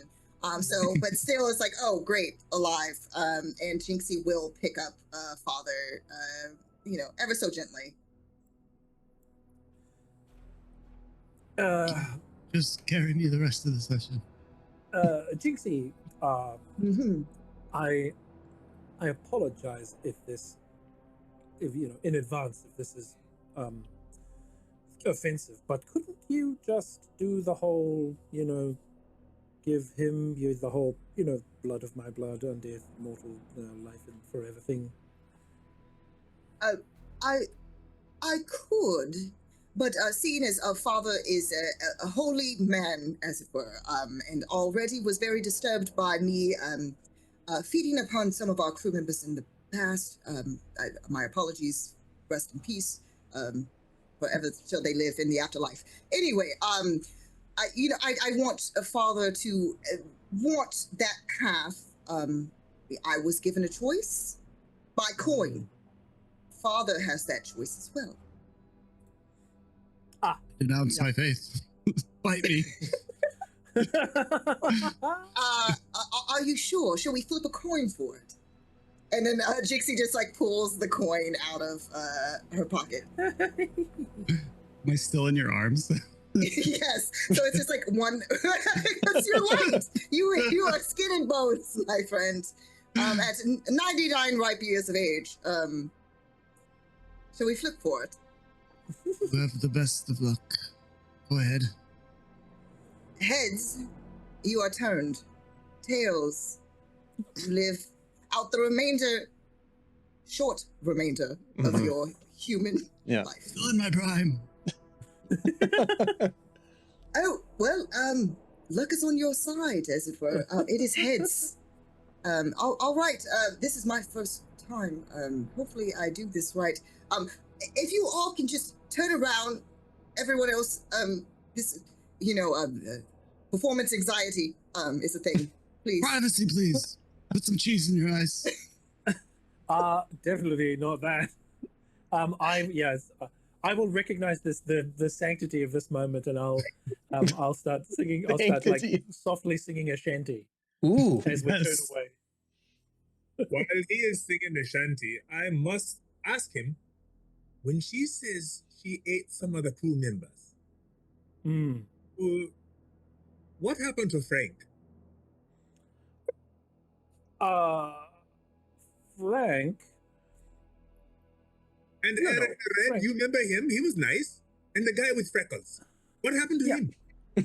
Well, Fred, they all retired and went to live on a farm. A farm? But Fred was 19. Fred was 19. Yeah, Fred wanted to go and live on a farm, as did Eric the Red and Freckly Dan.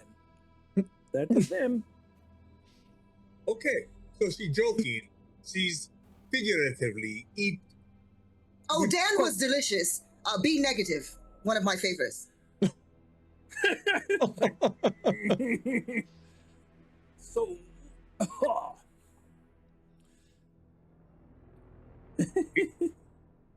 anyway, Dred, can you help me with this next? Help me with this next verse. It needs a harmony. You go low, I'll go high. Trying to distract Dred. Now, Jinxie, you are attempting to turn the old man. Is that correct? Yes, with the very limited knowledge that Jinxie has, her sire was not the best sire, and really kind of left her to go off on her own very shortly after her new rebirth, as it were. So she's kind of winging it. Oh, yes, she is. As you bite, where are you going to bite this guy? In the neck? Like classic vamp? She was going to, but there seems to be some cheese that unfortunately had run down the side of Father's face, and then the toes our thing around said neck, Yeah. and so she's going to go for the wrist. Okay. Very reasonable. Yep. Yeah. Mhm. She saw all of that, processed that for a moment, and then goes for the wrist very gently. Now, just Bottoms because this is such a critical moment in this story, Yes. you know, like this is the turning point of this entire campaign that we've been playing. Yes. Mm-hmm. I would like you to make a spirit roll. This is going to be a straight roll. Devil's luck will not be useful to you here. I don't have any to even use. So Your target is a here we are. 12 on the old man. Well, old man. All right. Exactly a 12. Very nice. Please roll a toughness test, please, as you drink in this old cheese marinated blood.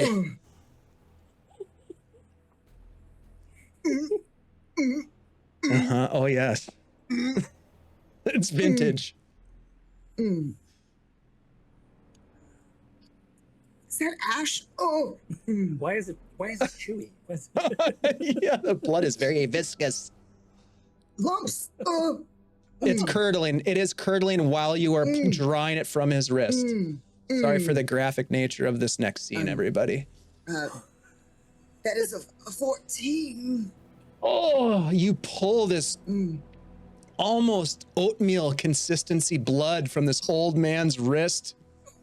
You kind of have to chew it a little bit, and you swallow it down, and it gives you a different sensation than what you're used to. You've eaten the whole crew on your previous voyages, right? It was just that one time. Why must I be judged for past? You eat an entire crew one time. Yeah, one time. Yeah. What, just 15 one time? people, one time. Roll a d4 for me, please, Jinxie. And Father, I'm sorry. a Wait, d4. what? D4, please. Okay. And Father, I would like you to roll a spirit check. As your life's essence is drawn out of you in this chunky fashion. 4. 8. Jinxie, you take 4 points of damage. Ooh. And you rolled an 8, Father. Anybody who takes a peek at what's going on over here watches as Father's body, and you don't even know how it's possible, shrivels even more than it was already shriveled as his life essence is drawn out of him, and he turns into a husk and falls to his knees, falls to his chest, onto his face. You all kind of stop for a minute. It's quiet. You look at Father. You look at Jinxie. Jinxie is like spitting blood out because it tastes like bad cheese. Father, you start to... You rise, but not as a undead vampire type. You are now a zombie. That is so cool. Does he have brains? Like in his brain, does he have brains? There's something inside the skull. If you were to shake the skull, you know, there's something sloshing around in there. For sure. All of this is happening, and then also just to make sure you guys were aware, when you destroyed the pillar, there was a trap door underneath it. But you can totally ignore it. Totally ignore it. We forgot about the entire story. The story is out the window. Yeah, out the window. Well, that's a first. Are you okay with the damage you took, Jinxie?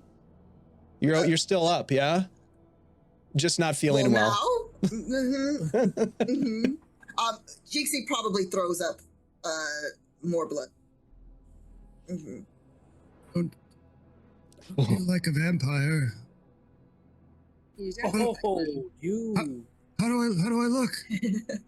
you look like cheese. moldy cheese. Yeah. Please don't mention cheese. Oh my God. When I included cheese in my notes, I'd never anticipated any of this. This is This always amazing. happens. This One is minute amazing. it's okay Yeah. when you're the DM. Just a crate of Wait, cheese. take it and run with it. Yeah. I should have Well, known. I feel great. Should we check out this door? And then I'll walk towards it, but my arm will Yeah. like fall off. on the way there. Just lands on the ground next to you. Yeah. But I don't need that. So you pop the trap door open. Mm-hmm. Wait. We're not going to talk about what just happened here. What just happened? What is happening? He was dead and now he's not dead. Well, he is, But he kind is kind of dead. a little bit dead. I think he's fine. It's just like Look, he's Jinx is dead, but not dead. Yeah. Ta-da! Jinxie picks up the arm and starts like, It waves. Oh, I love it. Good talk. I go over to the door. You pop open the trap door and there's a ladder that leads down, which doesn't make sense given the arrangement of the ship's orientation, but nevertheless, everywhere else you look in this cargo hold, there are no doors. I guess down we go. I will throw something down there before we go. The crate of cheese? No, Father? Father's arm. Yeah. Father's I arm can holding a sense. torch. Sure. The ladder goes down and down and down and down, and the torch just disappears into black. You first. Gerard's like, all right. Gerard goes down the ladder. Does anyone else follow him? Mhm. One I by cannot one. let him go alone. I will go next. One by one, you go down this ladder, skipping a couple of other locations on the ship that we'll maybe use some other time. And you find yourselves pushing open a heavy wooden door to reveal an ornate chamber. The air thick, carrying a potent blend of leather, incense, something darker, kind of metallic maybe. The room stretches before you, dimly lit by a single brass lantern swinging from the low ceiling. The ship listing and swaying, waves crashing against the hull. There's a finely crafted wooden table at the center of this room, kind of dominating. Scattered upon it, charts, scrawled notes, a half-drained bottle of rum. Its contents itself sloshing as the ship sways. Piled on the floor around this table are piles of bones, picked clean by rats or other vermin. There's a high-backed leather chair at the far end of the room opposite from where you've entered. It faces away from you, yet you can tell that there's someone seated upon it, motionless. A long cloak kind of spilling over the sides and a wide-brimmed, barely visible hat kind of poking above the high-backed leather upholstery. And there's a withered hand that rests lazily on the arm of the chair. Around the wrist of the hand, Dread, you see something. A braided bracelet. A ringed finger tapping rhythmically. Go ahead. That cannot be similar to the one that is on my wrist, is it? Give me a presence test, please.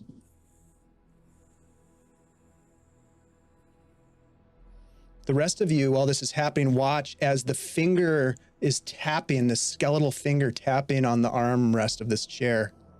17. 17.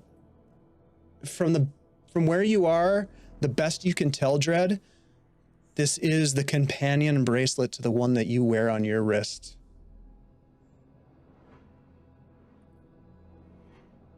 And I will say, go ahead.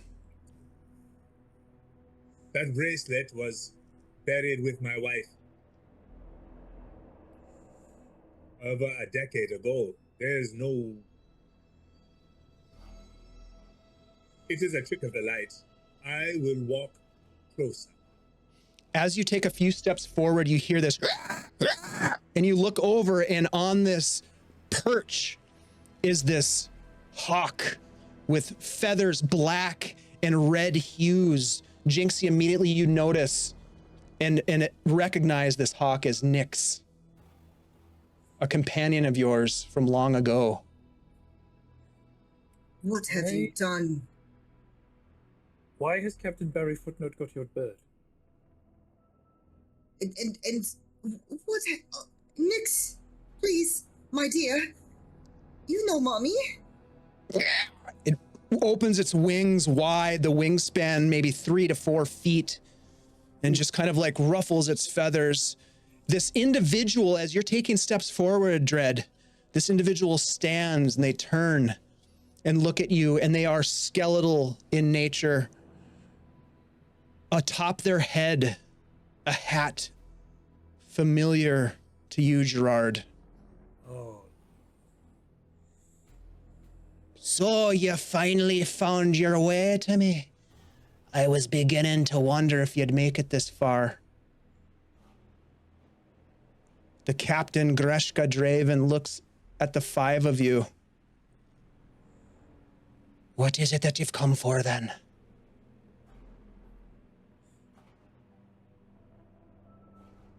Well, Did you come upon that bracelet on your wrist? This bracelet here, and that hat. this hat upon my head. And my Nixie. What have you done to her? Good old Nixie.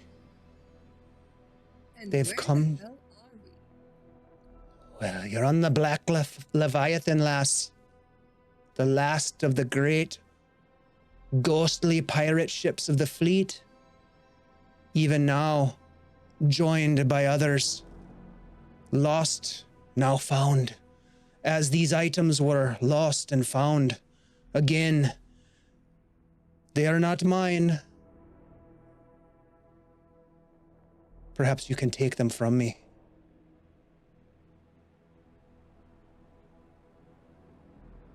Oh, yeah, Gerard's absolutely going to take that hat. Oh yeah. Tell me Please how this step forward. happens. Yeah, go ahead. I think he's just going to step forward, like he's going to walk right up and grab it and just be like, "That is mine." As you grab the hat, this pirate captain gives no response to your approach. But as you reach for the hat and pull it off of their head, give me a defense roll, please. Okay, sweet. Agility, -2. Okay. 2 minus 2 is a 0. Oh boy, give me a D8 roll. Ah, sweet. That is a 4. You feel the pierce of a dagger plunged into your gut, though there is no movement. There is no movement from this captain, this pirate captain. But you feel nevertheless the dagger pierce your abdomen, the blood, the wetness of the blood spilling out. You hear the voice of the captain that gave you this hat. And you can remember a piece of advice that they gave you long ago. Do you recall what that advice was? Do I recall what that advice was? Maybe. Perhaps not. Oh no. It could literally be anything. Oh, I see. It was basically the advice was always look death in the face. That was the advice. As you recall that moment, the blood draining down on your abdomen, you look up and you can see death looking back at you. Sweet. Dread? I mean, I don't think Gerard was quite prepared to be looking death in the face right now. Right, yeah, right. Yeah. I mean, it was hypothetical at the time. Yeah, do I get the hat? Yeah, oh yeah, you grab the hat and you put it on your head. Oh yeah. Yeah, I'll stagger back and be like, I'll just cough up a ton of blood, like oh, Blood just all over the place. Dread, as you step forward, what do you do? I am watching. Watch out for the knife. Did she do something to hit? Not that you saw. All you saw was your companion walk up to this individual who looks skeletal, grab the hat, pull it off, and then recoil in pain, blood on the ground. But this individual never made a move, never stabbed anything. I will keep my manners about me. I ask, may I have returned to me my wife's bracelet? She reaches up with her skeletal arm and holds it before you.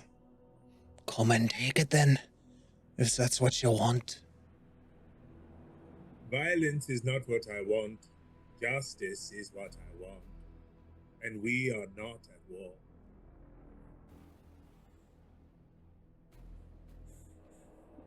You're asking for her to give it to you?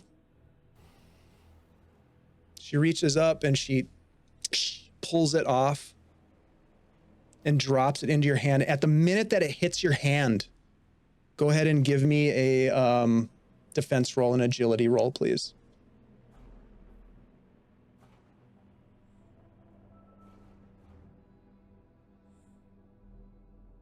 $13.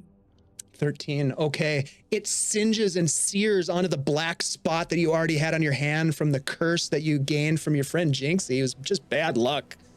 But you watch as that thing lands in your hand and it almost like a snake starts to slither and it joins into the bracelet that you have and weaves its way around the bracelet that you have. And in that moment, you have a memory of one of the last moments that you had with your wife. Do you recall what that was? It was not a good memory. The people who came to our island brought death and pain. They tried to hang my wife after they did what they did, but they hung her badly. She was already dying, but not dead. I pulled her off the noose, which I still wear on my left arm. And she said only few words. Get me justice. Make them bleed.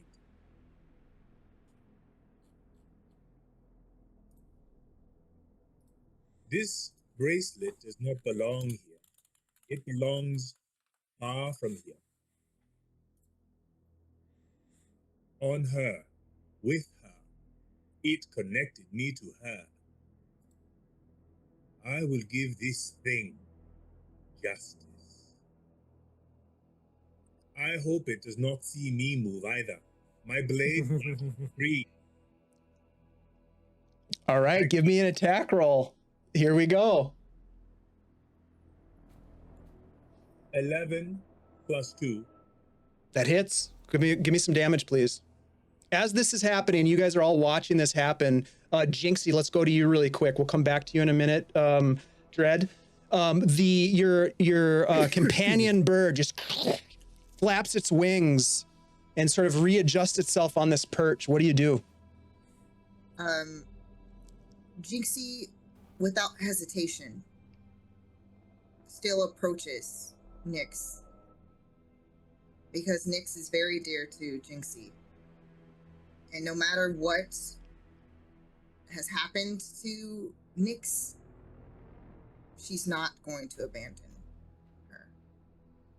So she approaches. You approach and instinctively you hold out your arm like you do. Nyx alights the short distance, lands on your arm. Let's go quickly over to the Dread. What did you roll? 4 points of damage. 4 points of damage as you drive your rapier into this Dread pirate. I tried to slash the wrist that wore the bracelet. Oh yeah, easily. You cut the hand right off. Drops to the floor. That is not enough. I continue. Go ahead. You get 2 attacks per round, don't you, as a duelist? I think. Yes, Sure. Jinxie. Really cool. Jinxie, as Nyx lands onto your arm, its talons dig into your arm. Give me a defense roll, please. Agility. That is a 15. Rather than feeling pain and the wetness of blood, you feel almost a feeling of love, a nurturing feeling, and it takes you instantly back to the moment when you watched Nyx hatch from an egg. How did you find this egg? Where did this egg come from? Jinxie is brought back to the time where she had massacred the crew of the one ship that she was a part of. She was draining the last person of their blood, feeling immense guilt for the monster that she became. She didn't, even though he told her she had a choice, wasn't really a choice. Who would choose this life?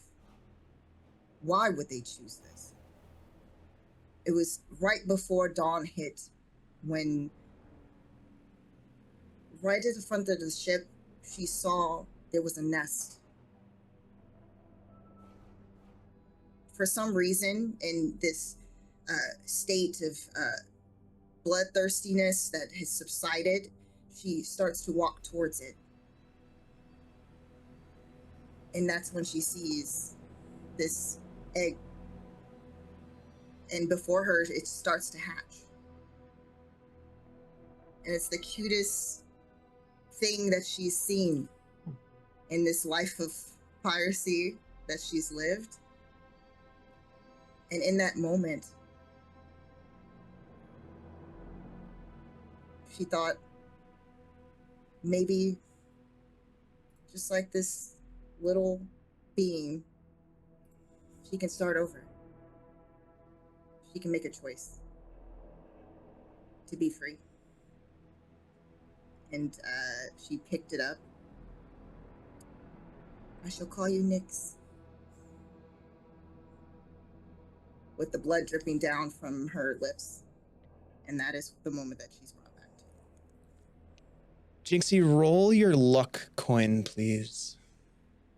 Meanwhile, Dread, with your second attack of your rapier, please roll your attack. I see only red, and I cut viciously. Too viciously, perhaps, roaring as I do. I have made a mistake. I have fought with my emotion. I rolled a 4, and I miss. And I can hear my wife's laughter because I did this when we argued as well. But I must regain myself. I cannot fight well when I am angry. So I will fight the way I must. I release the anger and enter the flow. As you enter the flow state, I will say that it's strange that you missed because this individual has not moved to parry or to dodge your attack. Jinxie, what did you roll on your tails? As you have this memory flash before your eyes, it brings you some emotion. You look back towards where Nyx was perched, and there's a nest there made of sticks, twigs, parts of rats, hides from the rats, bones from rats, and maybe other things. And there appears to be a nestling just looking for its mother. Father. Zombie father. Yes. As you stand there taking all this in, you feel a strange clawing around your neck. Almost as if something is tapping at you. Multiple things tapping at you around your neck. As you pull your vestments aside and look, you can see that the toes seem to be clawing as if they're walking. They're trying to walk away. You look at one toe in particular. It's the one that you're most fond of, really. And there's a memory of that toe that floods into your zombie brain as it's turning to mush. You have one last moment. What is that memory of this toe?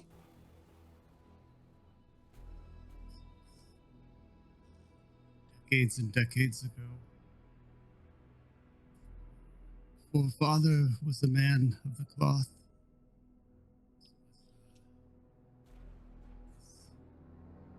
His life partner. His lover.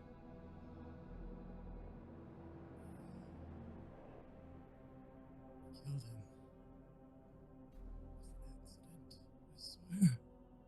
It was. God made me do it. Me. He was evil and he had to leave. I would join the God in the deep. I even abandoned my God. I'll never see him. Just like I'll never see my own again. Comes back to the moment. You come back to the moment, Father, but all you can see is a blurred vision of this room as the water has filled the chamber for you. A watery grave, as it were, as your brain turns to zombie mush. And all you feel is the pull of the necklace in that last moment as you are subsumed into the depths, as it was foretold. Cairo, with your having been reunited with your missing eyeball, you can see the energy of darkness on this captain that stands before you. You watch as your companion Dread is fighting as best they can against it. It doesn't flinch, it doesn't move. It's as if he's fighting a shadow. But with that eye, if you recall how you could see that energy of that pillar, you can see this dark energy glowing from this medallion that's around this pirate's neck. What do you do?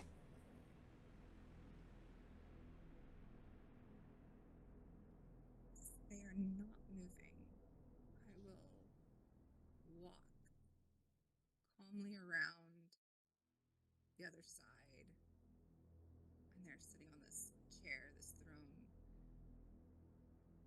I stand before them, looking at them. Do they look or move or do anything as I'm standing before them? Their head turns towards you, and with that eye of yours that you replaced into your skull, as you look at them, you see in their eye a reflection of the Commodore's wife. And one of the last moments that you had with her before you were thrown out, cast aside from her, she let you be tossed from the chamber. What does that bring to you in this moment? Mm-hmm.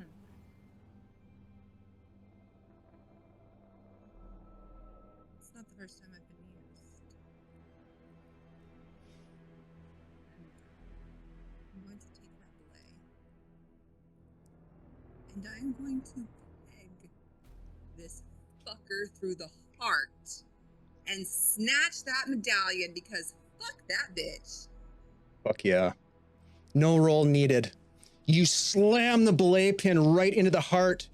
They look at you, and as they start to crumble into ash, they just say, "I loved you." And they fall. You grab the medallion. Everything goes dark. And as the light blazes forward, you see that there is a door. Your companions looking around, you can see that the father has dropped to the ground, lifeless. The other standing there, a door glowing before you. What do you do?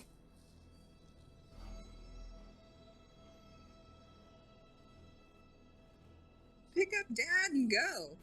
Yeah, I think Gerard's gonna Pick like up Daddy. clutching the wound in his stomach, trying to like put the hat on. He'll go to Jinxie and just be like, Jinxie, darling, we need to go.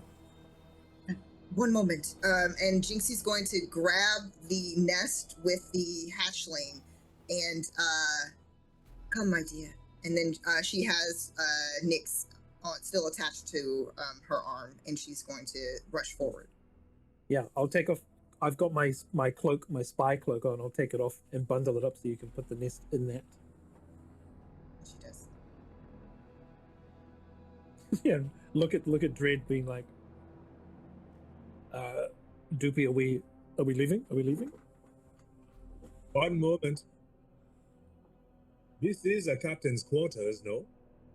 Does not a captain's quarters usually house a captain's rapier? Oh, you're not wrong. Do I see anything that looks like a proper, shiny sword? 100%. There is a beautiful rapier that is on a mount above, on the wall, on a mount, as if, on display because of its brilliance. I will flick it off with its holding perch and test its weight. It is weighted perfectly in your hand. It's as if it was made for you. I will test it by stabbing the rum on the table and sliding it down and say, yes, this works, and then leave. Oh, Red, did you forget that scroll? Do you still have it? Oh shit. Father was carrying it. It probably smells like cheese. Yes, Cairo, it's in his jacket some. In his jacket some. Oh my goodness. Put some pressure on that point of your gut, sir. I'm trying. Okay. I'll go and I'll fish it out of the pocket of Father and give it to Red. Before clearing the portal that exits this place, with a smile on my face from what little booty and adventure we have had, I will turn with my smile to my new friends to look back on this dark place. And when I do turn back to this dark place, I too am dark, because I remember my mission. I remember my wife and my promise to her. There will be time for both darkness and light and justice. And with that, I will leave this place. Okay, so one by one, some of you carrying the disgustingly deteriorated body of Father, a 99-year-old zombie who smells like cheese. You do look back, Dread, as this is all happening very dramatically, and you see that there is indeed a chest near the chair that the captain was sitting in. Opening it, it reveals an immense pile of booty, gold, jewels. Its contents spill out, cascading of fortune beyond any dream you've ever had of glory and riches. If you want to, you could scramble to grab some of it, whatever you might want to do. We'll leave that for another time. Nevertheless, you have riches. You exit the door and you emerge into a storm-lashed night, the scent of brine thick in the air. The deck, as you emerge into that night air, is groaning beneath you, and lightning splits the sky, thunder rolling, the waves slamming against the hull of the ship. Another flash of lightning reveals a haunting sight. You see spread out across this ocean field an armada of warships, tattered and drifting, sails torn, masts cracked and broken. They all seem to be flying the tattered colors of the East India Company. They list helplessly in the waters around you, bound forever to some desolate graveyard of the sea, abandoned to the mercy of the relentless storm. For a moment, all you hear is the rumble of distant thunder, then another flash of lightning. You see a lone dinghy lashed to the deck of the ship that you're on. The question posed to you all is, do you take the dinghy and set course for the nearest port? Or do you take the helm of this ship, the Black Leviathan, as is your right? And my friends, that is where we will end tonight's game and session. Thank you very much, everybody. Arr! Oh, so good. You guys, thank you so much for playing this game. Everybody in the chat, thank you so much for kicking ass on the fundraising for World Central Kitchen. Really, really appreciate all of that. We are well over $2,000 and closing in on our goal. So thank you for helping us with that. I would love to go around the table here and have folks make sure to introduce yourself again. If you've got things that you want to, projects that you want to plug, you want people to be aware of, please do that. Let's go ahead and start with Utahime. Let's start with you, please. Oh, wow. Okay. I did not expect to go first. Hello, everybody. I'm Utahime. You can find me at UTAHIME, Utahime Cosplay, pretty much everywhere except on the app formerly known as Twitter. You can find me at Brianna DeCosta there. I'm up to lots of tabletop shenanigans on a weekly basis. I try to stay up to date on my socials so you guys can be aware of all the fun games like this one that I'm a part of. And also, too, I am a host and a cosplayer as well. So I'm also, too, up to all the nerdy things. So if you're into any of all of those things, including Magic the Gathering, definitely be sure to follow me or not. Up to you. But there's lots of fun stuff that usually I do try to post. But yes, there's actually, oh my goodness, I already forgot. There is going to be a special game on Foreteller, twitch.tv Foreteller, where it's their Sunset actual play. So it is the preview of this new tabletop game that I get to be a part of. I'm super excited to be playing with such a wonderful table. So definitely come and check it out. That's 7 p.m. Eastern time that I will be playing over on that channel with some lovely folks, lovely friends. And yes, there's going to be some more things that I'm announcing. So just stay tuned and I will pass it along. Thank you so much, Utahime. I love playing games with you, and you're just an amazing role player and fun to be around. So thank you so much for being here. Thank you for an amazing story, and then also too, I absolutely loved everyone's characters. That absolutely amazing sure. to play at this table, and always an honor to play with you guys here on Guild Superior. Hell yeah, this is a great table. Thank you for being part of it. All the donations. Hell yeah. Let's go over to TJ next. TJ, so glad you're able to make it, my friend. Woo. Thank you for having me. Thank you so much. I had a blast. And this table is badass. Father is freaking hilarious. You kick ass, brother. It is great to play with you finally. Utahime is always wonderful. And Cairo, you are badass. You look amazing. You look sick. I love it. I love it. And you're a great DM, man. Thank you so much. Hey, thank you. For weaving such a wonderful and texturized story. I really love it. That was really fun. Thank you for saying that. I really appreciate you being here and being part of this and helping amplify the fundraising effort. That's really what it's all about here. So thanks. Let's jump over to the sweatiest guy around the table, Alex. You finally were able to relieve yourself from all that. Yeah. Very relieved to have all that hair off me now. Yeah, Alex. Alex is my name, 734 on socials. But honestly, I never check it, so don't even bother. I don't have anything to plug, but I just want to thank, first and foremost, all of the fellow players. So impressed, like so amazing at role playing. It's amazing.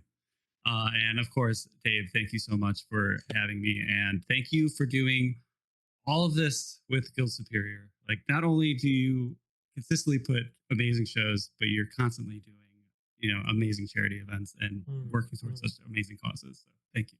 Oh, thanks. And it's really great to have you back at the table, Alex. I really appreciate you and your creativity. So thank you for being part of this story. This is really fun. Glad you were able to do it. Thank you for dealing with me, everybody. Yeah, we love it. We'll do it anytime. Let's jump over to April next. Hi, everybody. I'm April Hill, she, her pronouns. I'm the community manager of Modifius Entertainment. We just concluded a Kickstarter today for Discworld. So if you like Terry Pratchett and you want to play the Discworld TTRPG, It just closed out, but you can do late pledges. And also it's N7 day, and we make Mass Effect the board game. So Ooh. go grab that. We have an event coming up with Mark Meir himself, who's over in the UK right now because of D&D in a Castle. So he's going to be going to that event, and you can win a spot at the table if you are in the UK and you can get to London, which probably everybody that can is probably asleep right now, but that's okay. But you'll be able to see pictures and information about the event after that. But yeah, it was so much fun. Like, I really needed this escape tonight, and doing it for a great cause. It was great, and with all you wonderful people, like, it was great. So thank you so much for giving me that tonight to be able to be here with you guys. So Thank you for bringing such great creativity to this table. And this is the first time we play together. I had a blast. I love what you do. I hope we can do it again soon. So thank you for being here and being part of this. Again, amplifying this message is so important. Let's jump over to Alan Henry. Yeah, right on. Hi, I'm Alan Henry. I'm a thoroughly strange person. I had such a blast. I'm a real big fan of playing games, and I love playing with cool people. So this is like win-win for me. It's nice to see friends again. It is nice to catch up with you again, TJ, for sure. And yeah, I do a lot of performance capture. I was King Kong. I was the Cocaine Bear. I've been a bunch of superheroes, supervillains, and 10-year-olds and Christmas elves and all sorts. I am going to be at Grand Rapids Comic Con in a couple of weeks. So if any of you all are nearby, come say hi. And also after that, I'm going to be stopping off in LA for a couple of days. So some of my LA friends, I will come and say hi. But you can find me at AlanHenry_official on Instagram. And yeah, I have a TikTok. I think it's like Alan Watermelon or something, but I almost never check it because TikTok is scary.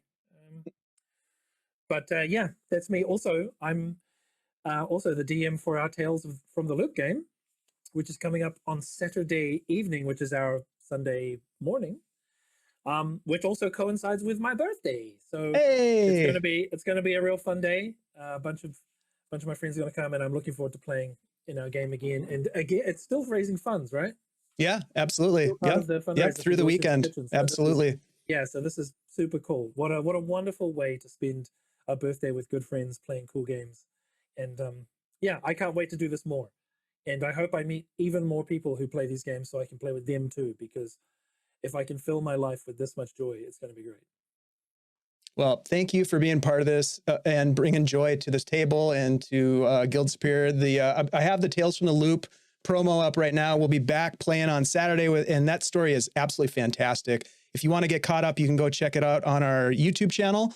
And we also have this coming Saturday as well. We have GM Shiv coming back with Tales from the Whisperwoods. We've got a double feature, as it were, on Saturday. Still raising funds for World Central Kitchen through the weekend. Please stop by and hang out with us and get goofy. We really appreciate you all being part of this darn thing. I don't have anything else to say other than thank you all. I love you dearly. You made this very fun and wild and wacky and took it in directions with cheese that I never thought were possible. So we'll go ahead and we're going to raid into our friend Darling Creep Show. So let's give Creep some of that good old fashioned Guild Superior love as we jump over there. It looks like Creep is doing some sweet painting of a giant dragon mini. So let's go say hi to them. Thank you all for being here, everybody. We'll see you next time. Love you all. Thanks a lot.